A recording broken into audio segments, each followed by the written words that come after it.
तो जितनी ज्यादा इलेक्ट्रिक फील्ड लाइन उतनी एनर्जी, जितनी ज्यादा इलेक्ट्रिक फील्ड लाइन उतनी ही एनर्जी।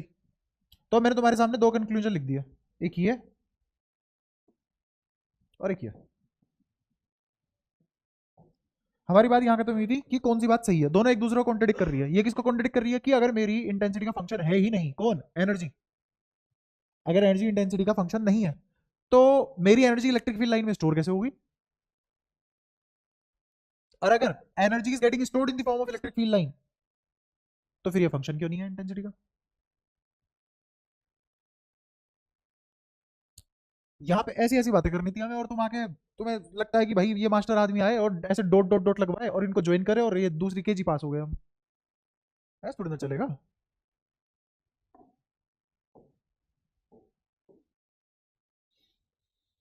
हम्म, समझो अब ध्यान से, एक एक्सपेरिमेंट करके दिखा रहा हूँ।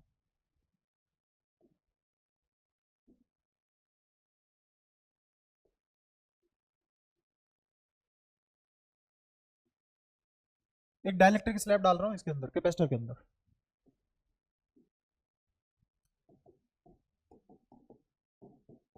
जब भी कैपेसिटर ऐसा था तो इलेक्ट्रिक फील्ड था यहाँ पे, जिसकी वैल्यू क्या थी, ई नॉट। ये इनिशियल सिचुएशन है, जो जो व्हाइट में दिख रहा है वो सब क्या है, इनिशियल सिचुएशन। ठीक है, यहाँ पे इलेक्ट्रिक फील्ड है जीरो, कोई इलेक्ट्रिक फील्ड नहीं है। डाइलेक्ट्रिक के, डाइलेक्ट्रिक का तो पता होगा ना अच्छे से क्या है। जैसे जैसे ये इसके अंदर इंसर्ट होनी शुरू होगी तो इसकी पोजीशन मान लो यहाँ आ गई, तो अब electric field line non uniform बननी चालू हो जाएगी, electric field line non uniform बननी चालू हो जाएगी, और इसमें इलेक्ट्रिक फील्ड इंक्रीज हो जाएगा, इसमें इलेक्ट्रिक फील्ड। लेकिन ये ई नोट के ऊपर कोई फर्क पड़ेगा? ये ई नोट डिक्रीज होगा, ये ई नोट डिक्रीज होगा? नहीं, सेम रहेगा, बिल्कुल एग्जैक्टली सेम रहेगा। तो ये ई नोट वैसा का वैसे ही रहेगा, लेकिन इसके अंदर ई नेट बढ़ जाएगा। किसके अंदर? डाइलेक्ट्रिक के अंदर ई नेट बढ़ जाएगा। कैसे बढ़ा डाइलेक्ट्रिक? क्योंकि ये पोलराइज होना शुरू हो गया, स्टार्ट्स टू पोलराइज। पोलराइजेशन मतलब समझते हो? बताना एक बार तेजी में बताओ, what does polarisation mean? Charge induced in the opposite nature on the ends, different charge density starts to appear on different end। ठीक है, अच्छा, और polarisation? To make a non polar into polar. ठीक है, तो यहाँ पे डायपोल अपीयर होने लग जाएंगे तुम्हें, जिसकी वजह से एक पोलराइज इलेक्ट्रिक फील्ड डेवलप हो जाएगा, इसमें पोलराइज इलेक्ट्रिक फील्ड डेवलप हो जाएगा। अब ये कहना इतना आसान नहीं है कि ई नेट बढ़ रहा है, ये कहना इतना आसान नहीं है कि ई नेट बढ़ रहा है, बट मुझे ये पता है कि ये इसको खुद खींचेगा। अब ये कैपेसिटर इस डाइलेक्ट्रिक पे कैसा वर्क डन कर रहा है, पॉजिटिव की नेगेटिव? पॉजिटिव वर्क डन कर रहा है, कौन, कैपेसिटर। ठीक है, ये डाइलेक्ट्रिक कैपेसिटर पे कैसा काम कर रही है, नेगेटिव वर्क डन। तो capacitor is doing negative work done, capacitor is doing negative work done. फिर से गलत है, dielectric is doing negative work done, तूने खुद ही बोला अभी। ये dielectric doing negative work done, dielectric is doing, capacitor तो पॉजिटिव वर्क डन कर रहा हो तो खींच ही रहा है उसे, इसकी तो मेहनत लग रही है ना।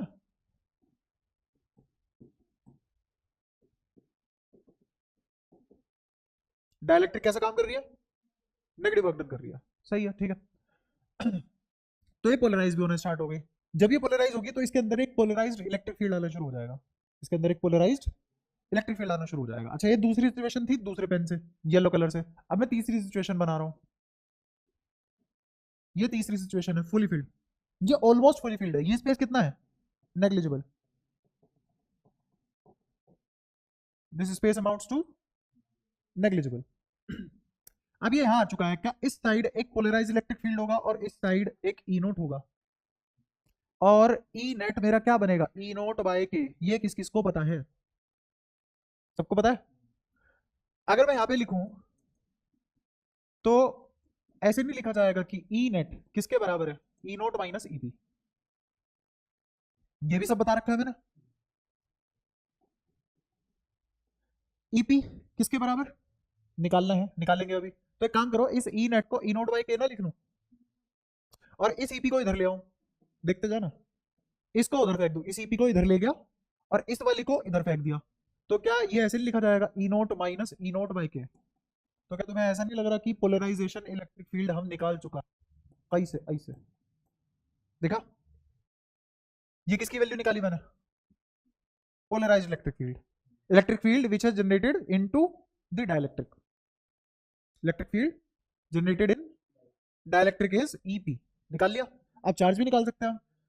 चार्ज निकालने के लिए क्या करेंगे? क्या यहाँ पे लिखा जाएगा QP divided by A epsilon not, सोचोगे तो पता पड़ेगा। और इधर क्या लिखा जाएगा? Q naught 1 minus 1 by K A epsilon naught. ये तो कट ही जाएगा, सेम फैक्टर, एरिया सेम है, एप्सिलॉन नॉट सेम है, मीडियम सेम है, सब कुछ सेम है। तो मेरा चार्ज पोलराइज कितना होगा?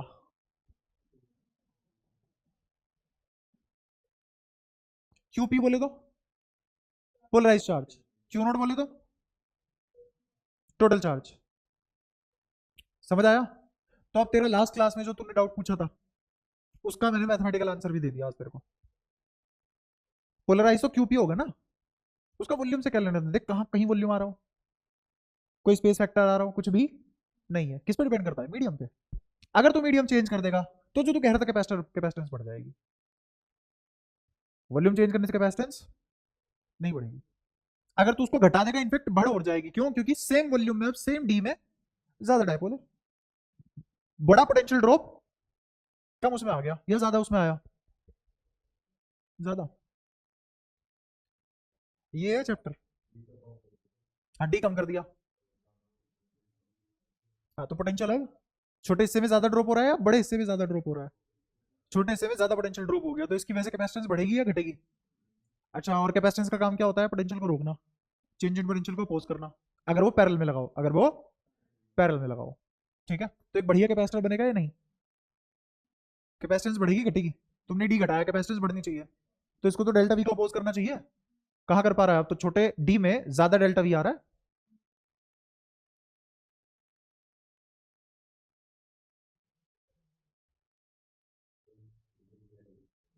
ऐसे कंफ्यूज हो जाते हैं जब अकल नहीं लगाते। आप सुनना ध्यान से, डी से डेल्टा वी का क्या लेना देना है?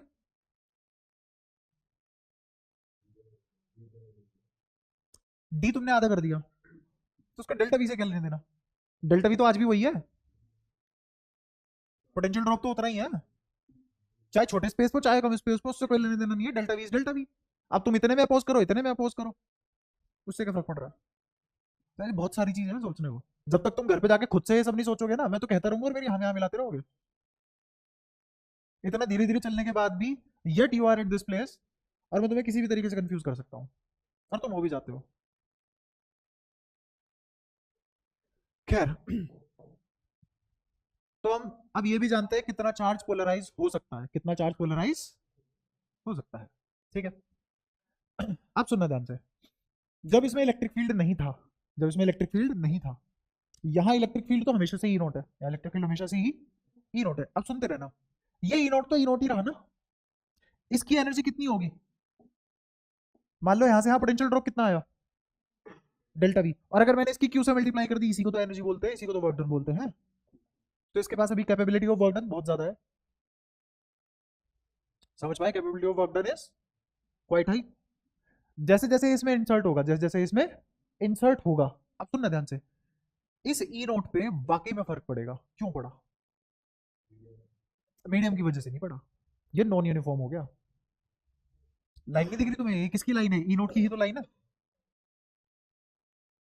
आया समझ? तो इलेक्ट्रिक फील्ड वाकई में बदला यहाँ, उसका नेचर ही बदल गया, उसका नेचर ही बदल गया। कब बदला? जब डाइलेक्ट्रिक इंसर्ट हो रहा था। जब डाइलेक्ट्रिक इंसर्ट हो गया तब बदला क्या? जब डाइलेक्ट्रिक यहां था तब बदला क्या? नहीं, अरे हाँ, यहाँ व्हाइट वाला, जो व्हाइट वाला था तब बदला क्या? नहीं। जब ये पूरा इसके अंदर कंप्लीटली फिल्ड हो चुका है तब बदला क्या? नहीं। कब बदला? हाँ, जब डाइलेक्ट्रिक उसके अंदर इंसर्ट किया जा रहा था। जब इंसर्ट हो चुका है तब बदल रहा है क्या? जब इंसर्ट नहीं हुआ तब भी नहीं बदला। कब बदला? जब जब ट्रांजिशन फेज में था, डल रहा था डाइलेक्ट्रिक। सही बात है, समझ में आया? अच्छा, ये नेगेटिव वर्क डन कर रहा है, इसका मतलब एक्चुअल में सारा वर्क डन कैपेसिटर का इलेक्ट्रिक फील्ड कर रहा है। किस पे? डाइलेक्ट्रिक पे। समझते रहना, एक्चुअल में capacitor is doing all the work on dielectric. तो इस डाइलेक्ट्रिक को कौन खींच रहा है? कैपेसिटर। उसके लिए तो काम करना बनता है, तो कौन काम कर रहा है? कैपेसिटर काम कर रहा है। काम करने के लिए एनर्जी चाहिए, तो कैपेसिटर अपनी एनर्जी कहां इन्वेस्ट कर रहा है? To pull the dielectric. पल्ले बढ़ रहा है? ठीक है, तो डाइलेक्ट्रिक को खींचा जा रहा है, कैपेसिटर इसको खुद खींच रहा है, तो कैपेसिटर की एनर्जी बढ़ेगी घटेगी? घटेगी। कैपेसिटर के पास कौन सी एनर्जी थी? काइनेटिक। कैपेसिटर भाग सकता है क्या? नहीं। कौन सी एनर्जी थी कैपेसिटर के पास? पोटेंशियल। वो पोटेंशियल वर्क डन में कंज्यूम हो रही है, किस पे? डाइलेक्ट्रिक पे वर्क डन करने में, उसको खींचने में। डाइलेक्ट्रिक को डिस्प्लेस हो रहा है ना, नीचे की तरफ डिस्प्लेसमेंट है by the application of force. और तुम्हें पता है कि कैपेसिटर फोर्स लगाता है, अट्रैक्टिव फोर्स लगाता है। कैपेसिटर अट्रैक्टिव फोर्स लगाता है, फॉर्मूला भी लिखवाया था मैंने, याद है? ठीक है। तो फोर्स लग रहा है, डिस्प्लेसमेंट हुई है, वर्क डन हुआ है इस पे। किसने किया? कैपेसिटर ने किया। क्या यूज करके किया होगा? कौन सी एनर्जी? Potential energy. वो पोटेंशियल एनर्जी करके इसको मूव करा रहा है, मूव मतलब किसी वेलोसिटी से तो करा रहा होगा। और जितना डाइलेक्ट्रिक इसके अंदर आएगा उतना ही डाइलेक्ट्रिक को पोलराइज करेगा, उतना ही खींचने की क्षमता रखेगा। आप आ रहे हैं समझ में? तो अब हो क्या रहा है असलियत में? ये हो रहा है कि v इंक्रीज हो रहा है। v v मतलब वेलोसिटी, इसका सिंबल अलग बना देता हूं। ये वेलोसिटी बढ़ रही है, किसकी? कैपेसिटर की। वेलोसिटी बढ़ने का मतलब काइनेटिक एनर्जी बढ़ रही है। क्यों बढ़ रही है काइनेटिक एनर्जी? इसको तो पता है मुझे, क्योंकि पोटेंशियल कन्वर्ट हो रही है काइनेटिक में। सारा का साम मैकेनिकल में होता है, मैकेनिकल एनर्जी कंजर्वेशन लग रही है, नॉन मैकेनिकल कुछ है ही नहीं इधर। सही बात। तो अब काइनेटिक एनर्जी बढ़ी on the expense of potential energy of capacitor. ध्यान से सुनना ये वाली line. On the expense, on the energy of potential energy of capacitor, on the expense of potential energy of capacitor, kinetic energy of dielectric is increasing. बोल के बताओ एक बार वापस। हम्म, अब आगे समझ में अच्छे से? ठीक है, लेकिन ऐसा कब तक होगा? अब ये कंप्लीटली फिल्ड हो चुका, कंप्लीटली फिल्ड हो चुका। कंप्लीटली फिल्ड होने के बाद ई नोट अब ई नोट ही है, बदला ही नहीं वो। हाँ, नेट इलेक्ट्रिक फील्ड पे फर्क पड़ गया। अब नेट इलेक्ट्रिक फील्ड कितना है? ई नोट बाय के टाइम्स घट चुका है। ये इलेक्ट्रिक फील्ड घटा, ये इलेक्ट्रिक फील्ड घटा, बट नेट इलेक्ट्रिक फील्ड घटा है। कौन सा इलेक्ट्रिक फील्ड घटा है? नेट। मेरी इलेक्ट्रिक फील्ड की इंटेंसिटी जो कैपेसिटर के पास थी वो घटी है क्या? नहीं। अब एनर्जी, पोटेंशियल एनर्जी कैसी है? पोटेंशियल एनर्जी इस स्टेट में, potential energy of capacitor Q delta we. समझ आया? अब क्या इसके पास वापस से पूरी पोटेंशियल आ गई? सोच के बोलना है। फुली फील्ड कैपेसिटर है क्या, वापस से पूरी पोटेंशियल आ चुकी है इसके पास एनर्जी? सोच के बोलना, बहुत ऐसे काम नहीं चलेगा। हम्म, पूरी आ गई। तो इसकी काइनेटिक जीरो हो जानी चाहिए, तो इस पोजीशन पे तो इसकी वेलोसिटी जीरो जानी चाहिए, बट अभी तो ये बढ़ रही थी।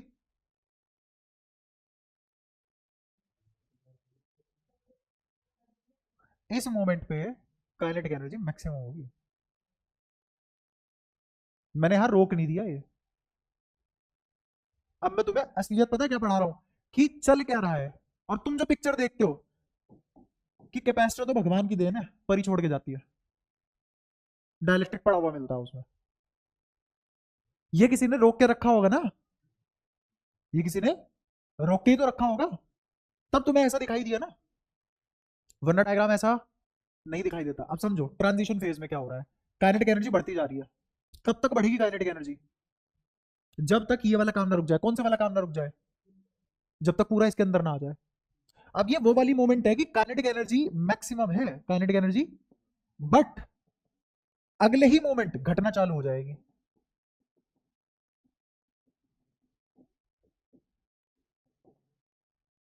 अगले ही मोमेंट घटना चालू हो जाएगी और पोटेंशियल बढ़नी चालू हो जाएगी, पोटेंशियल बढ़ेगी। सही है? कोई परेशानी? अब थोड़ी थोड़ी बातें हो गई है, यूज टू हो गए हो तुम, अब सही से समझ में आएगा तुम्हें। बताओ, काइनेटिक एनर्जी इसकी बढ़ रही है। इनिशियली काइनेटिक एनर्जी कितनी थी? जीरो। सही है? डाइलेक्ट्रिक डलने से कैपेसिटेंस बढ़ती है घटती है? कैपेसिटेंस बढ़ती है। कोई दिक्कत तो नहीं है इस बात में? चलो बहुत बढ़िया। क्यों बढ़ती है? और हाँ, कैपेसिटेंस बढ़ी तो एनर्जी भी बढ़ी, बट क्या ये बात हमेशा सही है? हमेशा सही नहीं है, इसीलिए इतनी डिटेल में पढ़ाना पड़ रहा है। चार कंक्लूजन थे हमारे पास, चारों अलग अलग बातें बोल रहे थे और चारों बातें सही थी, क्योंकि फिजिकल कंडीशन अलग अलग थी। कैपेसिटर में everything is conditional, every definition, every statement is condition, conditional based statement होती है, कोई फिक्स स्टेटमेंट नहीं होती इधर। अच्छा, काइनेटिक एनर्जी बढ़ रही है टिल टिल फुली फील्ड। अब ये डाइलेक्ट्रिक भर गया पूरा। अब बताओ काइनेटिक एनर्जी, पोटेंशियल एनर्जी, ये पोटेंशियल एनर्जी किसकी है, ये पोटेंशियल एनर्जी किसकी है, कैपेसिटर की है या डाइलेक्ट्रिक की है? इसीलिए समझ नहीं आ रहा तुम्हें पिछले आधे घंटे से। ये काइनेटिक एनर्जी किसकी है, तो पोटेंशियल एनर्जी भी किसकी लिख रहा हूं मैं? यहां हो रहे हैं तुम्हारे सारे पजामे ढीले। तभी मैं कहूं, मैं पता नहीं यार, आसान सी बात है, समझ में क्यों नहीं आ रही, क्यों ताड़े जा रहे हैं?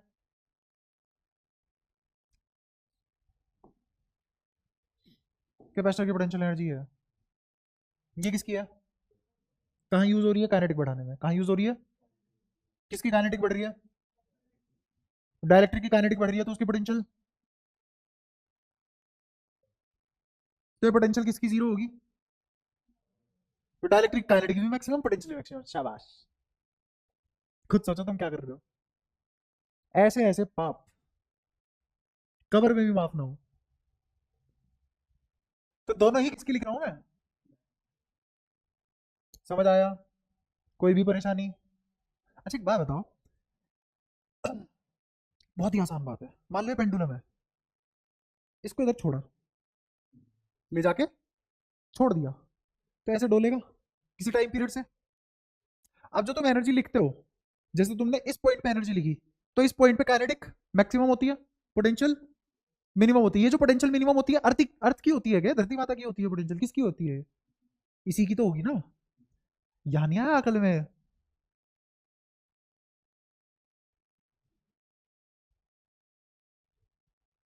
कि सर यहाँ तो आपने पोटेंशियल जीरो बोला है ना, इसकी थोड़ी ना पोटेंशियल, वो तो अर्थ की जीरो होगी, उड़ जाएंगे सब हवा में, ग्रेविटी फ्री।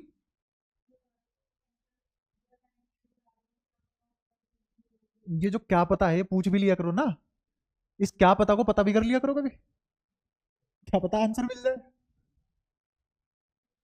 तो काइनेटिक एनर्जी मैक्सिमम किसकी, डाइलेक्ट्रिक की, मतलब मैक्सिमम वेलोसिटी यही होगी इसकी, इस पोजीशन पे। Potential energy of dielectric zero, ठीक है। अच्छा ये किसकी बदौलत हो रहा है सब, कैपेसिटर की बदौलत हो रहा है। तो कैपेसिटर की पोटेंशियल एनर्जी इनिशियली, और अब कैपेसिटर की एनर्जी पे क्यों फर्क पड़ेगा?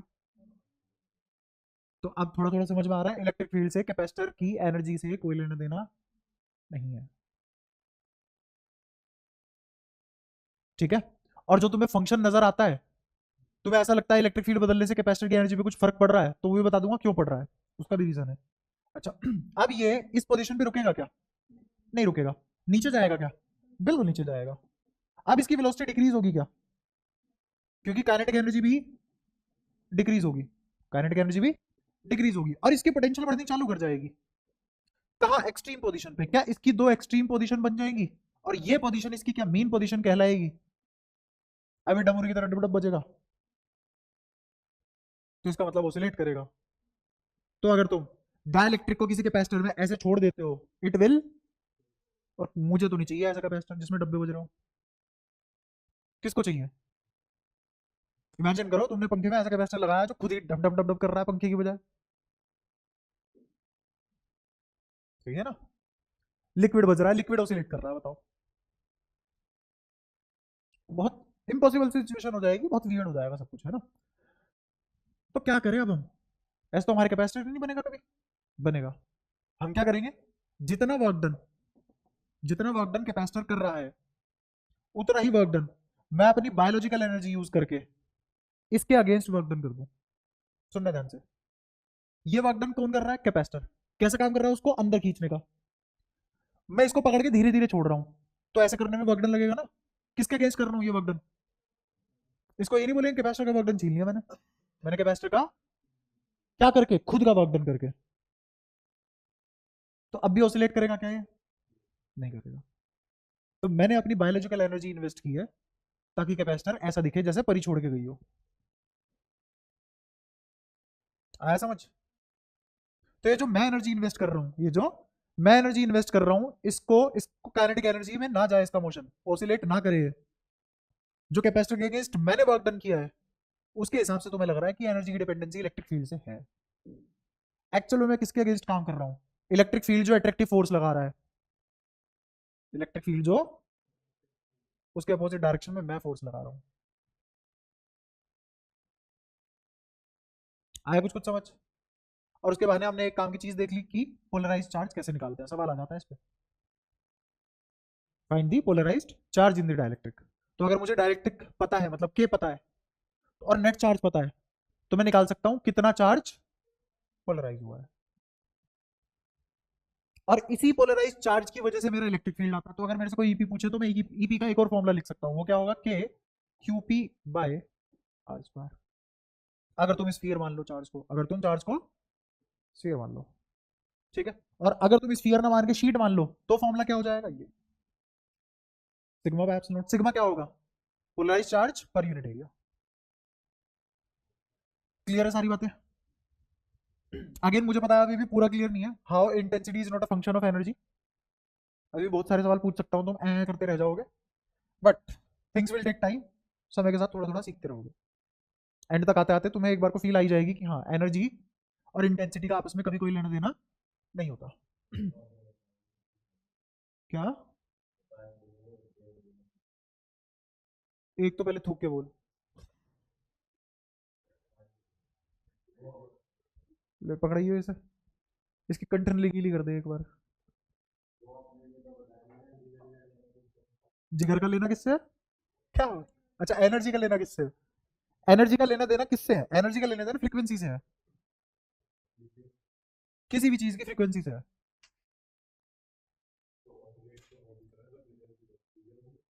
हाँ हाँ। अब इसलिए काम का नहीं था वो। ये काम की बात नहीं है एनर्जी का लेना देना फिलहाल किससे है। ये काम की बात है कि फिलहाल एनर्जी का लेना देना किससे नहीं है। अभी फिलहाल तुम्हारे लिए क्या इंपॉर्टेंट है? कि एनर्जी का लेना देना किस चीज से नहीं है। Which physical quantity does not interact with energy. अब दोबारा से रिवाइज करवाता हूं। मेरी पोटेंशियल एनर्जी इलेक्ट्रिक फील्ड की फॉर्म में स्टोर होती है। बिल्कुल। इलेक्ट्रिक फील्ड या electric field line, to be exact, electric field line की फॉर्म में स्टोर होती है। करेक्ट स्टेटमेंट, बढ़िया। Again electric field line physical quantity नहीं है। Electric field line is not. तो मेरी स्टेटमेंट अपने आप में बिल्कुल सही है कि मेरी potential energy electric field line की फॉर्म में स्टोर होती है। क्या इलेक्ट्रिक फील्ड लाइन एनर्जी है? क्या इलेक्ट्रिक फील्ड एनर्जी है? इलेक्ट्रिक फील्ड एनर्जी नहीं है। इलेक्ट्रिक फील्ड एनर्जी नहीं है। तो जब इलेक्ट्रिक फील्ड एनर्जी नहीं है, इलेक्ट्रिक फील्ड का एनर्जी से कोई लेना देना भी नहीं है। और इलेक्ट्रिक फील्ड से लेखक का क्या तात्पर्य है? Electric field intensity. Electric field intensity, ठीक है। Energy stored in the form of electric field line, yes. Electric field intensity is energy, no. Energy depends on electric field intensity, no. क्योंकि electric field intensity तो fix है ना किसी भी electric field के लिए। ई नोट कभी बदला मेरा? ई नोट की वैल्यू कभी भी नहीं बदली, मीडियम के आने के बाद भी नहीं बदली। समझ पा रहे हो? तो जब ई नोट बदल ही नहीं रहा है तो ई नोट पर यूनिट वॉल्यूम क्यों बदल जाएगा भाई? तो एनर्जी किसकी वजह से बदल रही है? एनर्जी की वजह से। एनर्जी किसकी वजह से बदल रही है? हाँ। तो वो एनर्जी बैलेंस कौन करवा रहा है? जो तुम एनर्जी देख रहे हो उसका खिलवाड़ किससे है? जो मैं एनर्जी लगा रहा हूँ कैपेसिटर बनाने में। हमें डाइलेक्ट्रिक छोड़ने में एनर्जी इन्वेस्ट करनी पड़ती है। क्यों? ताकि वो ऑसिलेट ना करे, ताकि वो उस ऑसिलेशन को रोकने के लिए मुझे एनर्जी इन्वेस्ट करनी पड़ रही है, मुझे एक्स्ट्रा वर्क डन करना पड़ रहा है against the work done of capacitor. Against the work done of capacitor how much energy I am investing is affecting the energy of capacitor. समझ पाए? कैपेसिटर के पास कुछ एनर्जी थी, वो उसको ऑसिलेट करवा सकता था, नहीं करवाया। किसमें छीन ली वो एनर्जी? हमने। तो एनर्जी का लेना देना एनर्जी से, इलेक्ट्रिक फील्ड इंटेंसिटी से नहीं है। और उस प्रोसेस में मैंने तो एक फॉर्मूला भी बता दिया, पोलराइजेशन इलेक्ट्रिक फील्ड या फिर पोलराइजेशन चार्ज कैसे निकालते हैं। तो किसके बराबर होता है वो? Q naught one minus one by K. ऐसे ही पोलराइज्ड इलेक्ट्रिक फील्ड क्या होता है? E naught one minus one by K. ये सब हमने पहले भी पढ़ लिया था फर्स्ट चैप्टर में, ठीक है। कोई भी बातें दिक्कत कर रही हो यहां तक? क्लियर है ना सब कुछ पक्के से? ठीक है। ये सबसे क्रूशियल और इंपॉर्टेंट टॉपिक था समझने के लिए। अब इसमें कुछ इतना टफ नहीं है, सब कुछ मैथमेटिकल सा है। ठीक है। अच्छा, कुछ कैपेसिटर के क्वेश्चन ऐसे भी आते हैं, इस फॉर्मेट के भी होते हैं। जैसे मान लो कि मैंने कोई कैपेसिटर ऐसे बनाया, ये कैपेसिटर है, ठीक है। इसको सोल्व कैसे करते हैं कि ये पैरेलल में है, सीरीज में है, सी इक्विवेलेंट क्या होगा? वो तुमसे ये डायग्राम देके बोल देगा सी इक्विवेलेंट निकाल दो। डायग्राम देके क्या बोल देगा? सी इक्विवेलेंट निकाल दो। ठीक है। तो बहुत ही बेसिक क्वेश्चन से स्टार्ट कर रहा हूं। अगर यहां पोटेंशियल वी है तो इस पूरे पे पोटेंशियल क्या होगी? तो यहां भी पोटेंशियल क्या होगी, यहां भी पोटेंशियल क्या होगी? ठीक है। इसके और इसके बीच में कोई पोटेंशियल डिफरेंस होगा तभी तो कैपेसिटर बनेगा। कभी कोई कैपेसिटर देखा बिना किसी पोटेंशियल वी, डेल्टा वी का? तो without any potential difference there is no capacitor. अगर वो चार्ज स्टोर कर भी रहा है, अगर वो एनर्जी स्टोर भी कर रहा है, बट वहां पे डेल्टा वी एग्जिस्ट नहीं कर रहा, क्या वो कैपेसिटर कहलाएगा? नहीं। कैपेसिटर की सबसे पहली रिक्वायरमेंट क्या है कैपेसिटर कहलाने की? It should follow Q equals to C V, where V is delta V. याद है सारी बातें? ठीक है। तो अब मुझे डेल्टा वी क्रिएट ही करना है, तो मैं तो सबसे इजी मानूंगा ना, जीरो हो गया डेल्टा वी क्रिएट। सही बात है। अच्छा, यहां से यहां पोटेंशियल ड्रॉप कितना है वी का? डेल्टा वी इज, यहां से यहां ड्रॉप कितना है?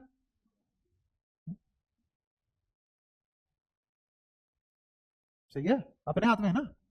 अच्छा, यहां से यहां ड्रॉप, देख यहां यहां यहां हर जगह पोटेंशियल ड्रॉप कितने का है? कितनी जगह पोटेंशियल ड्रॉप वी का है? 3। तो हमेशा से वी से जीरो जा रहा है ना, हमेशा से वी से जीरो जा रहा है। तो अगर इधर वाले पॉइंट की पोटेंशियल वी, इधर वाले पॉइंट की जीरो, इधर वाले पॉइंट की पोटेंशियल वी, इधर वाले पॉइंट की जीरो, इधर वाले पॉइंट की पोटेंशियल वी, इधर वाले पॉइंट की जीरो, कैसे होंगे? पैरेलल की सीरीज, पैरेलल। तो इसका मतलब ये 3 कैपेसिटर बन गए पैरेलल,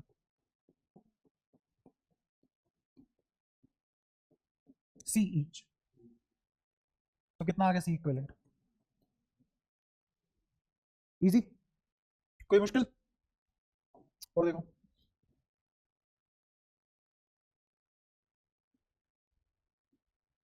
इसको सोल्व करो, सी इक्विवेलेंट निकालना है। Find C equivalent.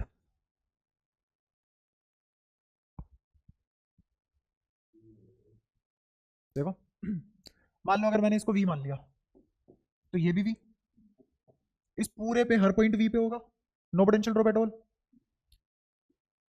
अब तुम्हारे पास ऑप्शन है कि किसी एक को जीरो मान लो। देखो, एक इतनी बात पक्की है, एक को वी मानेंगे, एक को जीरो मानेंगे सिंप्लिसिटी के लिए। क्या इसके अलावा कुछ और मानो गलत हो जाएगा? नहीं, गलत नहीं होगा। यहीं पे अगर तुम्हें कोई बोल दे कि यार इसको जीरो नहीं है, तो इसको तो मैं वी डैश मानूंगा, क्या मान लूंगा? तो ये भी वी डैश होगा। तो अब तेरा पोटेंशियल ड्रॉप हमेशा कहां से कहां जाएगा? वी से। आंसर पे कोई फर्क पड़ा क्या? जीरो मानने से क्या होता है? बस आसान हो जाता है, और कुछ नहीं। तो मान लो मैंने इसको मान लिया वी डैश और इसको मान लिया जीरो, चलेगा? यहां से यहां ड्रॉप, शाबाश। यहां से यहां ड्रॉप, और यहां से यहां ड्रॉप, कोई दिक्कत? अब मेरे को ये दो तो साफ साफ नजर आ रहे हैं पैरेलल में है, ये दो साफ साफ नजर आ रहे हैं कि पैरेलल में है, तो ये दो पैरेलल में लग गए, क्योंकि पोटेंशियल ड्रॉप सेम है दोनों का। इधर वी, इधर वी डैश, इधर वी, इधर वी डैश। अब ये कहां से कहां जा रहा है? वी से जीरो, वी से जीरो। अब मेरे को एक बात बताओ, इस पॉइंट की पोटेंशियल वी है, तो इस पॉइंट की पोटेंशियल, इस पॉइंट की पोटेंशियल, इस पॉइंट की, इस पॉइंट की, और इस पॉइंट की पोटेंशियल, सबको समझ आता है? इजी बहुत। अगर मैंने यहां कोई कैपेसिटर बना दिया तो इस पॉइंट की पोटेंशियल क्या होगी? तो मैं इसको तो जीरो बोल ही सकता हूँ ना। ये डायग्राम एक्चुअल में ये है, अब सुलझा लो इसको, कर लो सोल्व। ये दोनों पैरेलल में, तो कैसे हो गए? 2C, और ये सीरीज में, तो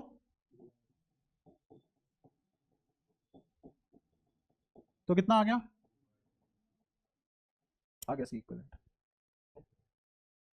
क्वाइट इजी।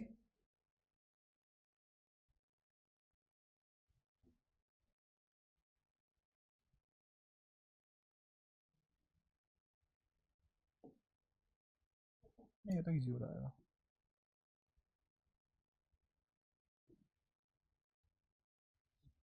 ये मान लो डायग्राम, वही सवाल वही है, सी इक्विवेलेंट बता दो तरीक।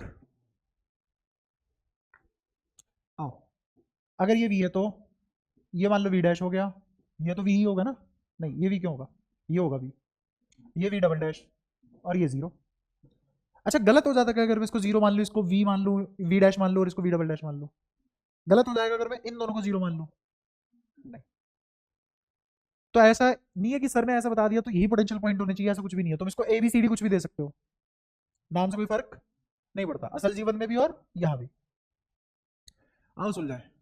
यहां से यहाँ potential drop v minus V dash, यहां से यहाँ drop v dash minus V double dash, यहां से यहाँ drop v minus V double dash, और यहां से यहाँ ड्रॉप। सही है। अच्छा इसमें से कोई भी दो तुम्हें पैरेलल दिख रहे हैं क्या?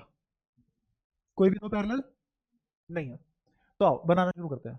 सबसे पहले मैंने बनाया v माइनस वी डैश, क्या ये आ गया drop v minus V dash का? अब v डैश से फर्दर ड्रॉप आया v डबल डैश का, तो v डैश से फर्दर ड्रॉप आया v डबल डैश का। समझ में आया कैसे? फिर ये कह रहा है v से डायरेक्टली पोटेंशियल ड्रॉप आ गया v डबल डैश का, तो v तो यहां है और v डबल डैश यहां है, तो क्या दिक्कत तुम्हें? डायरेक्ट v से v डबल डैश ड्रॉप कैसे आया?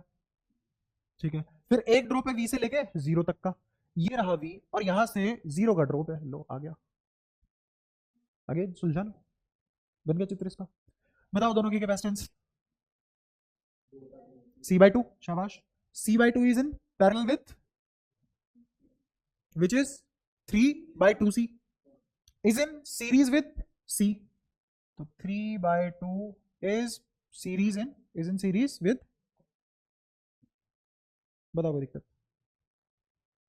अब इसको कैसे करेंगे? 3/2 तो ऊपर आ जाएगा दोनों की प्रोडक्ट 3/2 इंटू 1, नीचे क्या आ जाएगा 3/2 प्लस 1, तो ये हो गया 3/2, 5/2, 2 से 2, 3/5, और एक सी लगाना मत भूल जाना। दो जगह है जहां सी लगा भूल के नंबर करते हैं, एक इंटीग्रेशन, वो भी कौन सा? इनडेफिनेट इंटीग्रेशन, अरे क्या, ठीक है। ऐसे और सवाल कराने की जरूरत है? कर लोगे आप? कर लोगे ना? इजी है। अगर ऐसे कोई भी चित्र दिख जाए अपने आप लगा लोगे ना पोटेंशियल उसकी, कोई इशू? ठीक है।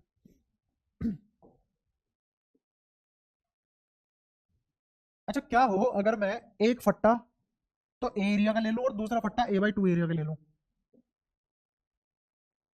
कैपेसिटेंस क्या होगी इसकी? पैरेलल प्लेट कैपेसिटर है, A epsilon not by D होता है, तो मैं ए को क्या बोल दिया? a/2। मुझे कैसे पता लगा कि अब मेरी कैपेसिटेंस छोटे वाले फट्टे से डिवाइड होगी इंस्टेड ऑफ बड़े वाला फट्टा? इंड्यूस तो a/2 की वजह से होगा ना भाई। इंडक्शन में म्यूचुअल होता है ना, इंडक्शन तो, induction is mutual process. Mutual process बोले तो, अगर मैं तुमसे पूछूं what relationship is mutual one?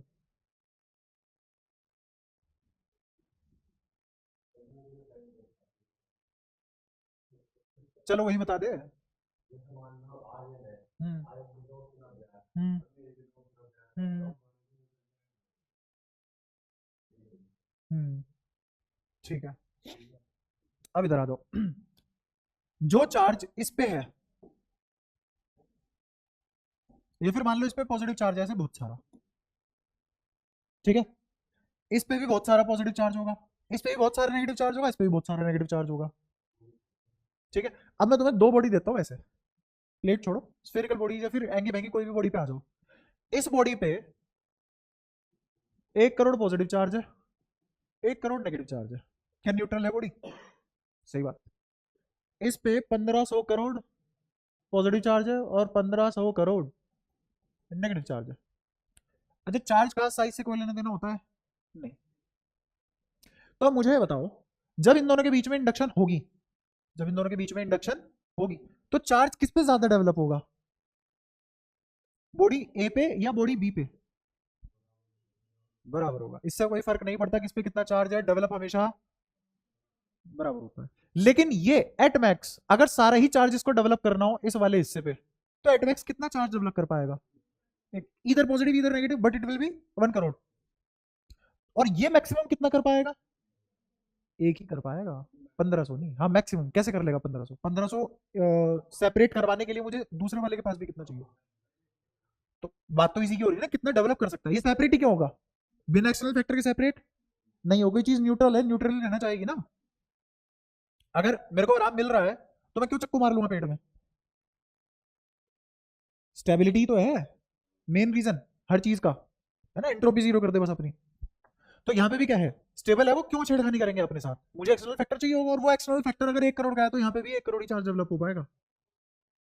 अब शायद तुम्हें रीजन समझ में आ गया हो छोटे वाला क्यों जीत रहा है यहाँ। ठीक है, तो मेरी कैपेसिटेंस क्या हो जाएगी, सी डैश बिकम सी बाय। ठीक है, अब इसके ऊपर एक बहुत बढ़िया क्वेश्चन ऐसे बनाया जा सकता है, खैर बहुत बढ़िया तो नहीं है बट हाँ ठीक है, काम चला हुआ है, देख लो।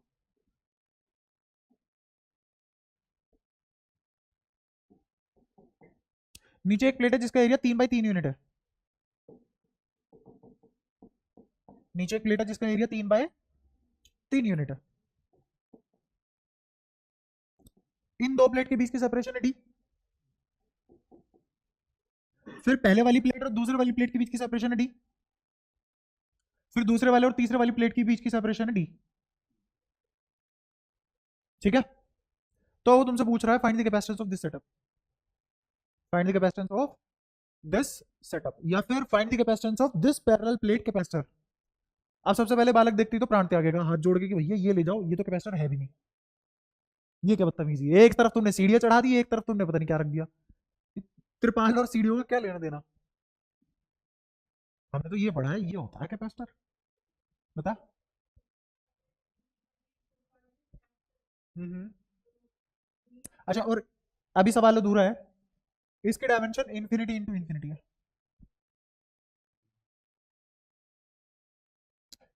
आगे कितना फैला हुआ है ये, पीछे कितना फैला हुआ है, ये वाला एंड कहाँ फैला हुआ है, और वो वाला एंड कहाँ तक फैला हुआ है। अब बन गया पूरा सवाल, अब बताओ, हाँ पूछो क्या पूछ रहे हो और कहो क्या कह रहे हो।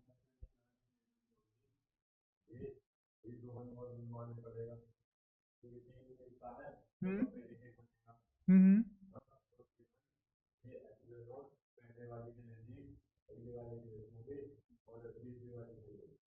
ऊपर वाले को कुछ डिपेंड ही नहीं कर रहा। हाँ, कर रहा है, क्यों कर रहा है, क्यों कर रहा है, क्योंकि नीचे वाला 3 बाई 3 का है, तो चार्ज तो इसके हिसाब से इंड्यूस होगा ना। तो अब चार्ज इंड्यूस क्या होगा, अगर मैं इतने हिस्से की निकालू तो इतने हिस्से की कैपेसिटेंस क्या लिखी जाएगी, A epsilon not by D, A epsilon not, तो ए को क्या लिखेंगे यहाँ पे बता सकते हो, 3 बाई 3 की है प्लेट, और ये 3 हिस्सों में टूटा हुआ है, तो ये एक होगा, ये एक होगा, ये एक होगा, तभी तो जाके 3 बनेगी। लेंथ की 3 बाई 3 का मतलब क्या होता है, जिंदा हो जा, रुक जा रुक जा, हो गया जिंदा, ओके पक्का। यहां से यहां तक 3, और ऐसे आगे की तरफ या पीछे की तरफ भी 3, और ऊपर वाला तो आगे की तरफ पीछे की तरफ इनफाइनाइट है ही। अब सुनना ध्यान से, ये हिस्सा तो एक होगा ना, और कितने हिस्से में चार्ज इंड्यूस होगा, 3 यूनिट गहरा, 3 यूनिट गहरा, समझ आया। और यहां जो प्लेट बनेगी वो कितने की बनेगी, और गहराई कितनी, तो इसके हिसाब से ऊपर वाले पे चार्ज इंड्यूस होगा ना, वो तो होता रहे इन्फिनिटी अपने घर होगा। तो बताओ आपके कैपेसिटेंस क्या लिखी जाएगी इतने हिस्से की। हाँ अब भी तो सही लिखवाई है, तो ये तो समझाया है मैंने, ये देगा नहीं वो। एक बात बताओ, अगर कोई चीज 3 बाई 3 की है तो कैसे हो सकती है वो 3 बाई 3 की, एमीबा बन के, सिमेट्रिकली तो होगी। तो 3a epsilon not by D, इसका बताओ, 3a epsilon not by 2d, शाबाश सेपरेशन भी आ गई, ये 3a epsilon not by 3d। अब इतना हिस्सा तो सब में कॉमन है देख लो, और ये तीनों के तीनों पैरेलल सीरीज, अगर सीरीज है तो कैसे जुड़ेंगे, 1/1 प्लस 1/2 प्लस 1/3, होपफुली समझ आया हो। तो कितना आ जाएगा ये, नीचे आ जाएगा 6, और ऊपर कितना आ जाएगा 11, तो मेरा सी इक्विवेलेंट कितना आ गया, 6/11 है, 11/6।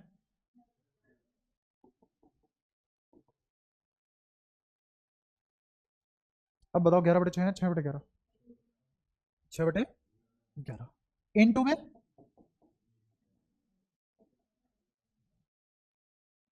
बताओ सारी बातें समझ आई है क्या, ऐसा क्यों किया मैंने, क्योंकि सीरीज में थे, तो ऊपर वाले के हिसाब से आता, नीचे वाले 3 बाई 3 भूल जाते। ठीक है, थॉट प्रोसेस इतना सा था बस। सवाल ये है, अब खुद सोचो, जब तक अंदर से रिलेटिंग पावर नहीं जागेगी तुम्हारी, कैसे सोल्व कर लोगे चीजें? ऐसा है नहीं, बहुत बढ़िया क्वेश्चन था ये। ठीक है, बट अगर तुम्हें ये क्वेश्चन में टेस्ट में दे देता और सिर्फ पढ़ाता इतना सा, तो तुम कर थोड़ी ना पाते। अब सोल्यूशन की बात तो हर कोई कर लेता है ना, तुमसे वो नहीं करा जा रहा जो मैं पढ़ा के आ रहा हूँ। नई चीज कर लोगे तुम, प्रूव कुछ करा नहीं, कर सब लेंगे, सब कर लेंगे। चेक तो तुमसे ही करवाऊंगा मैं। हाँ, उसमें बेइज्जती होती है ना लाइव। ना ना ना ना ना, एक देख, दो दो तरीके से बनती है एक चीज, अगर तुझे बताओ, एक झटका एक हलाल। तो तेरे को मैं हलाल करूंगा, रुक कर अभी टेस्ट होने दे।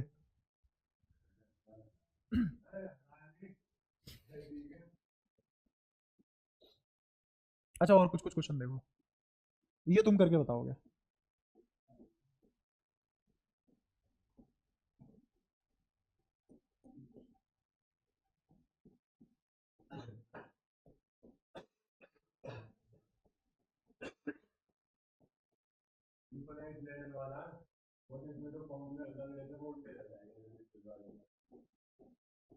बोलते रहो, मैं लिखता रहूंगा। सी इक्विवेलेंट निकालना है इसका। तो सी इक्विवेलेंट निकालने के लिए सबसे पहला स्टेप,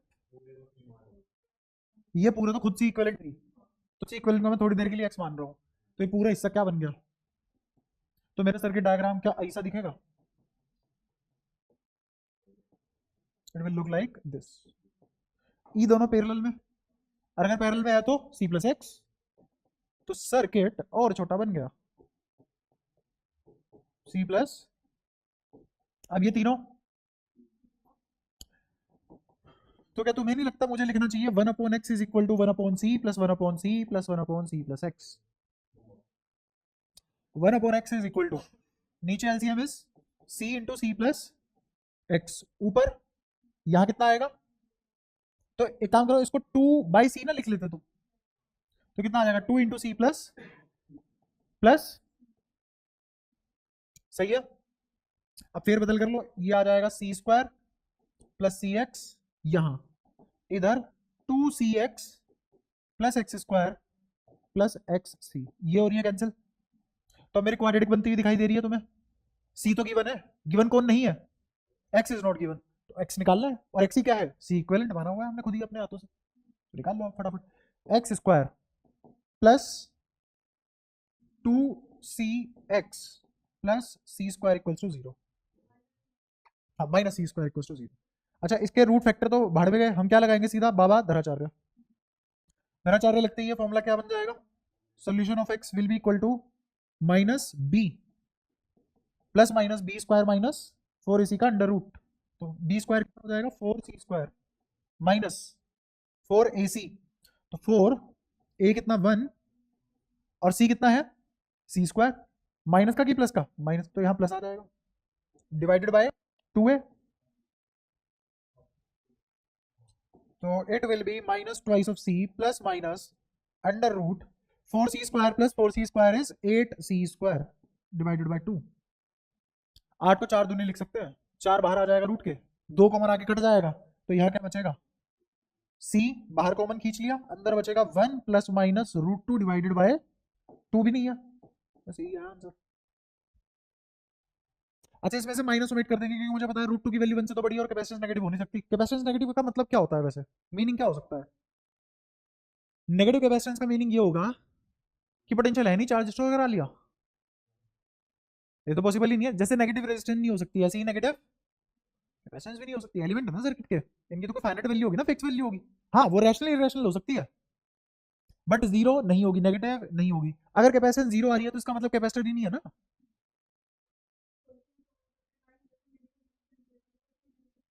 हाँ बिल्कुल, नेगेटिव कैपेसिटेंस के लिए जो वहां सवाल थे वो यहाँ करे जा सकते हैं, लेकिन नेगेटिव रेजिस्टेंस थ्योरेटिकल चीज है।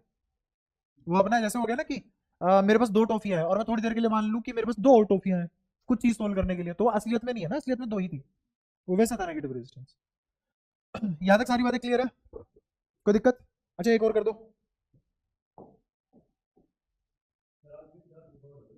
पता नहीं, सामने देखे यहाँ।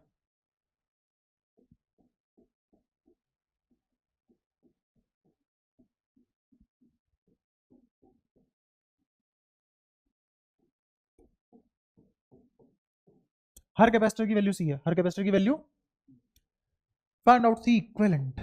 या फिर एक काम करो, नहीं अलग कर लेते हैं, ये है 8, ये है 4, ये है मान लो 11,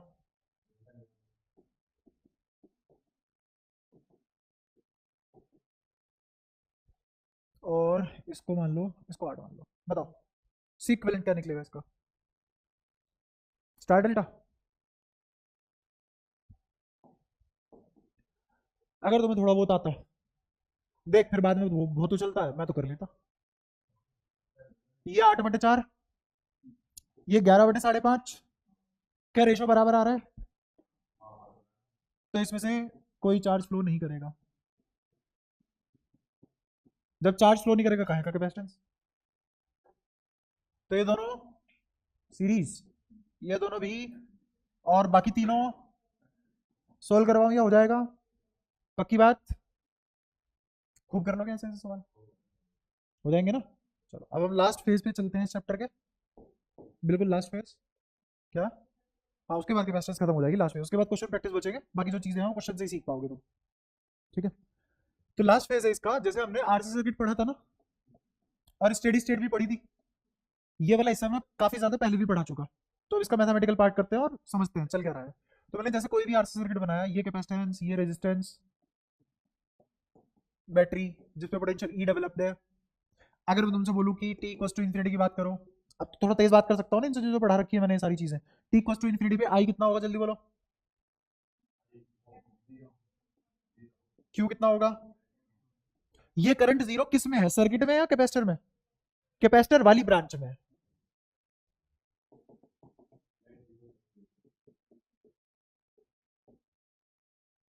करंट कैपेसिटर वाली ब्रांच, क्योंकि खेल किसका है? कैपेसिटर का खेल है। ये कैपेसिटर की वजह से हो रहा है ऐसा। ये किसकी वजह से हुआ? Due to capacitor. अच्छा, T equals to zero moment की अगर बात करें, आई और क्यू,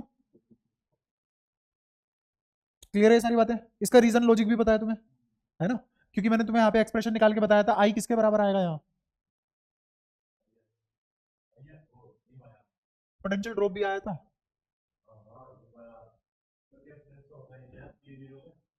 रुक जाओ, यहाँ पे याद है हमने ऐसे लिखा था, सी वी माइनस, याद आया कुछ कुछ? ये छोड़ो, रहने दो। मैं इजी तरीके से बता देता हूँ, कोई दिक्कत नहीं है। चल बता। Q by C minus E by R, या E divided whole divided by R? Whole divided by R, पूरा बोल ना। तो आई बराबर क्यू, बोल, माइनस आर या ई, ई बटे में पूरे आर। ये था या इसका उल्टा था? वो तो डिपेंड करता है ना सर्किट कैसा लगा हुआ है। बैटरी इधर कर दी उस पर डिपेंड करेगा ना। सही है। अब मैंने कहा था कि जैसे जैसे समय बढ़ेगा तो चार्ज, और अगर चार्ज बढ़ेगा, अगर चार्ज बढ़ेगा तो तुम्हारा आई घटेगा, और तुमने जो लिखा है उसके हिसाब से बढ़ेगा। तो इसका मतलब, इसीलिए मैंने टोका था कि उल्टा की सीधा, उल्टा है ये एक्चुअल में। तो पोटेंशियल इसमें से घटेगी। अच्छा, अब मैं तुम्हें याद करने का तरीका भी बता देता हूँ, ठीक है? क्योंकि तुम वही वाले बच्चे हो कि सर कैपेसिटर में डीसी क्यों फ्लो नहीं करता, एसी कर जाता है, और इंडक्टर में एसी फ्लो क्यों नहीं करता जबकि डीसी फ्लो कर जाता है। यहां डीसी फ्लो नहीं करता लेकिन एसी फ्लो कर जाता है। तो इसके लॉजिकल रीजन मैं बताऊंगा, क्योंकि मेरा फर्ज है वो बताना, और तुम उस पर हगोगे। अभी बता रहा हूं, जैसे हर पढ़ाई पे हगते हुए आ रहे हो अभी तक तुम, तो तुम्हें पता है मैं क्या ट्रिक बताऊंगा। एसी ऐसे निकल जाता है कैपेसिटर में से, डीसी निकल नहीं पाता। तुम्हें याद ऐसे ही होगा, यहां एसी उलझ जाता है बट डीसी आर पार हो जाता है। क्या कर रहे हो, लॉजिक तो तुम्हें याद रहते नहीं।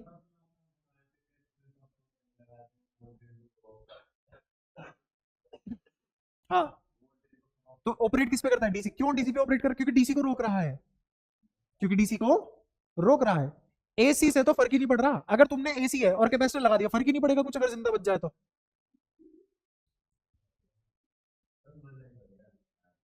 तो क्यों ना आए शुभ काम में देरी क्यों फिर? नहीं कोई दिक्कत नहीं है, ऐसे नहीं है मेरे पास बहुत सारे आ रहे हो, करोड़ों आ रहे हो। नहीं तब पड़ेगा, तब पड़ेगा, तब पड़ेगा। अभी क्या फर्क पड़ेगा, क्या क्या आ गया तेरी तरफ से बता। सामने देख। तो ई तुम्हें पता है मैक्सिमम पोटेंशियल हो सकती है सर्किट की। बैटरी 15 वोल्ट की है तो तुम करंट 20 वोल्ट का तो नहीं ले सकते। अब तुम खुद सोचो, तुम क्यू बाई सी में से ई क्या सोच के घटा रहे थे। सही है। अच्छा ये जो ई है ये दो जगह बटेगा, वी सी और वी आर। वी सी मुझे पता है क्यू बाय सी के बराबर होता है, वी आर मुझे पता है आई आर के बराबर होता है। तो कुछ ड्रॉप यहां आएगा, कुछ ड्रॉप यहां आएगा, नेट ड्रॉप ई आएगा। एक चीज बार बार पढ़ते रहो। समझ आ गया। ई से तो ज्यादा पोटेंशियल नहीं हो सकती ना। यही ई बट के ड्रॉप आएगा ना वी आर और वीसी में। मान लो 10 वोल्ट की बैटरी है, 3 वोल्ट कैपेसिटर ने खाली तो इसने कितनी खाई। 10 वोल्ट की बैटरी है, 3 वोल्ट कैपेसिटर ने खाई तो इसने कितनी खाई। बहुत मुश्किल हो रहा है मुझे तुम्हें पढ़ाना। अंदर ही अंदर पता है दिमाग में बैकग्राउंड में क्या चलता है, छोड़ दूं। क्योंकि जब मेहनत बेकार ही जाती है तो करनी क्यों।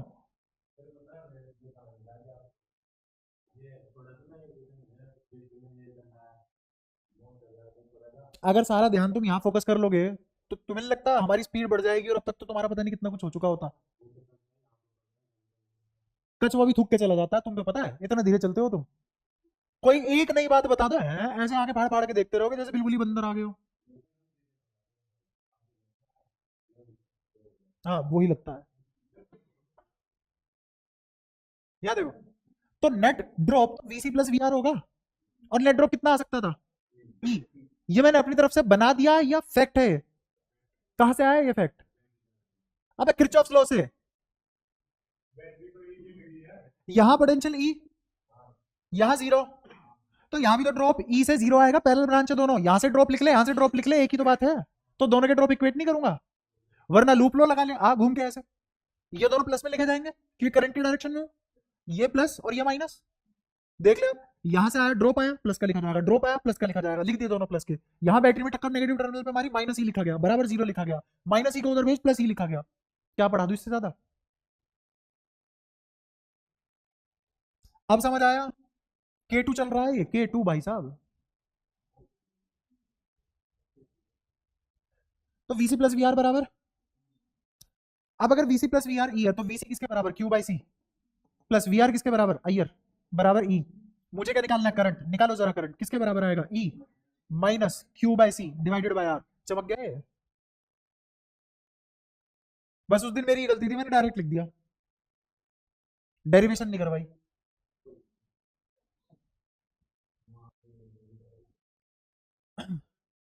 ये भी समझ ले जो पढ़ाता हूँ, मजबूरी बात भी समझ लियो,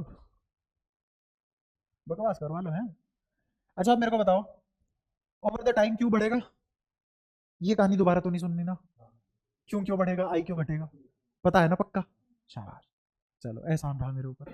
टाइम के साथ क्यों बढ़ेगा, तो ई में से घटने वाली क्वांटिटी बढ़ेगी घटेगी, तो ओवरऑल ये टर्म घटेगी बढ़ेगी, तो आई घटेगा। क्लियर है सारी बातें।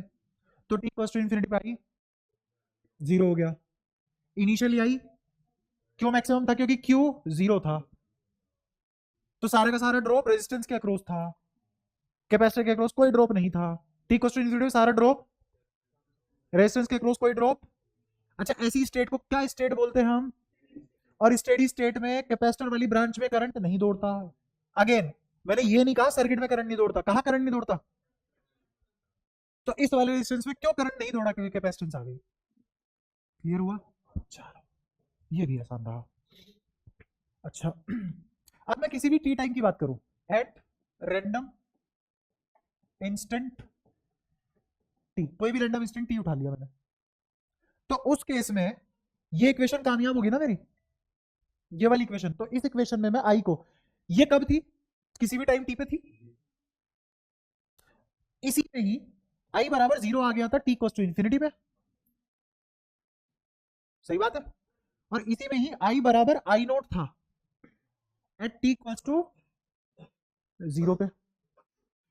ये तो होगी तो एक्सट्रीम कंडीशन, लेकिन ये कब किस समय पे था? बीच में नहीं, किसी भी टाइम टी पे, except these two any time T. सही बात है। अच्छा आई तो खुद खुद क्या होता है? डी क्यू बाय, तो क्या लिखा जाएगा?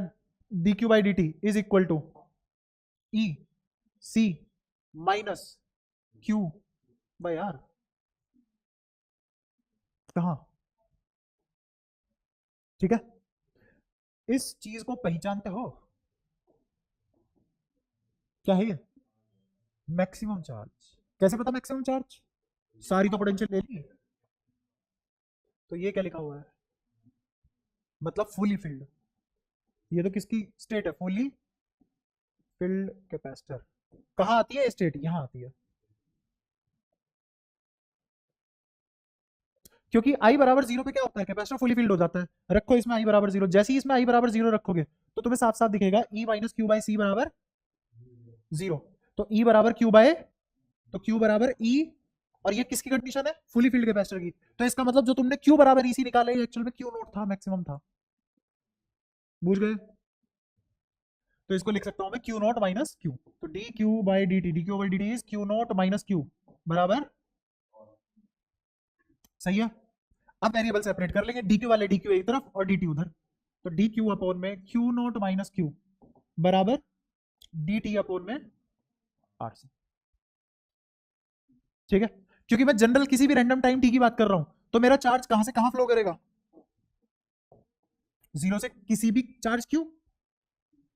मैक्सिमम तो तब जाते हैं ना जब टाइम की रेंज कहां से कहां होती है? टाइम की रेंज जीरो से इन्फिनिटी होती है, बट मैं जीरो से इन्फिनिटी की बजाय कहां गया? जीरो से किसी भी रैंडम टाइम टी मोमेंट तक।